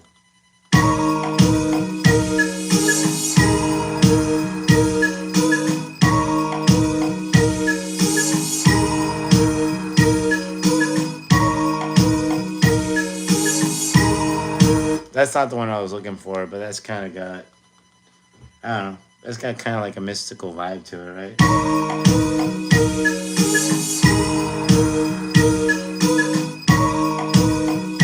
I gotta mix that down a little better, but like I said, but that is a new that is McDonald. This was the original.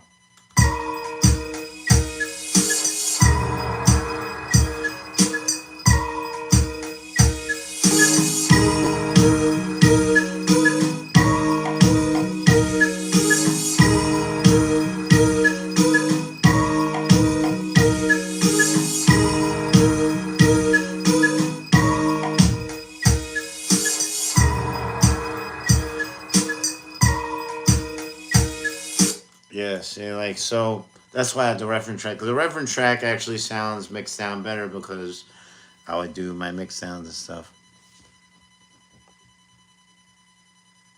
But I think I got 9% on my phone right now. But I think I gotta eat something anyway. I'm getting hungry. All this talking. I had some Thai food earlier. It was delicious. But I'm hungry again. Oh, thank you so much. I'm glad that you guys are connecting too on here. That's like a major thing for me. But I just want to thank you, Tizzy, thank you, Mind Creations, and everybody else that's been watching. I appreciate you, and it really meant a lot to me that you hung out with me all night. Like this is really cool, and I would love to do it again because I just love doing this stuff, and I'm gonna get more music out, and I got a bunch of videos posting out. I got like 8 more videos that are already on deck to post between 12 and 3. They're mostly shorts, I think, for now, but I'm gonna have some more beat videos, and if you guys watch those and comment and all that good stuff, I appreciate it. And thank you. And I guess I'll see you guys tomorrow if you're around. All right, have a good night. Get some food, get some rest, and keep the music and the movies alive. Peace.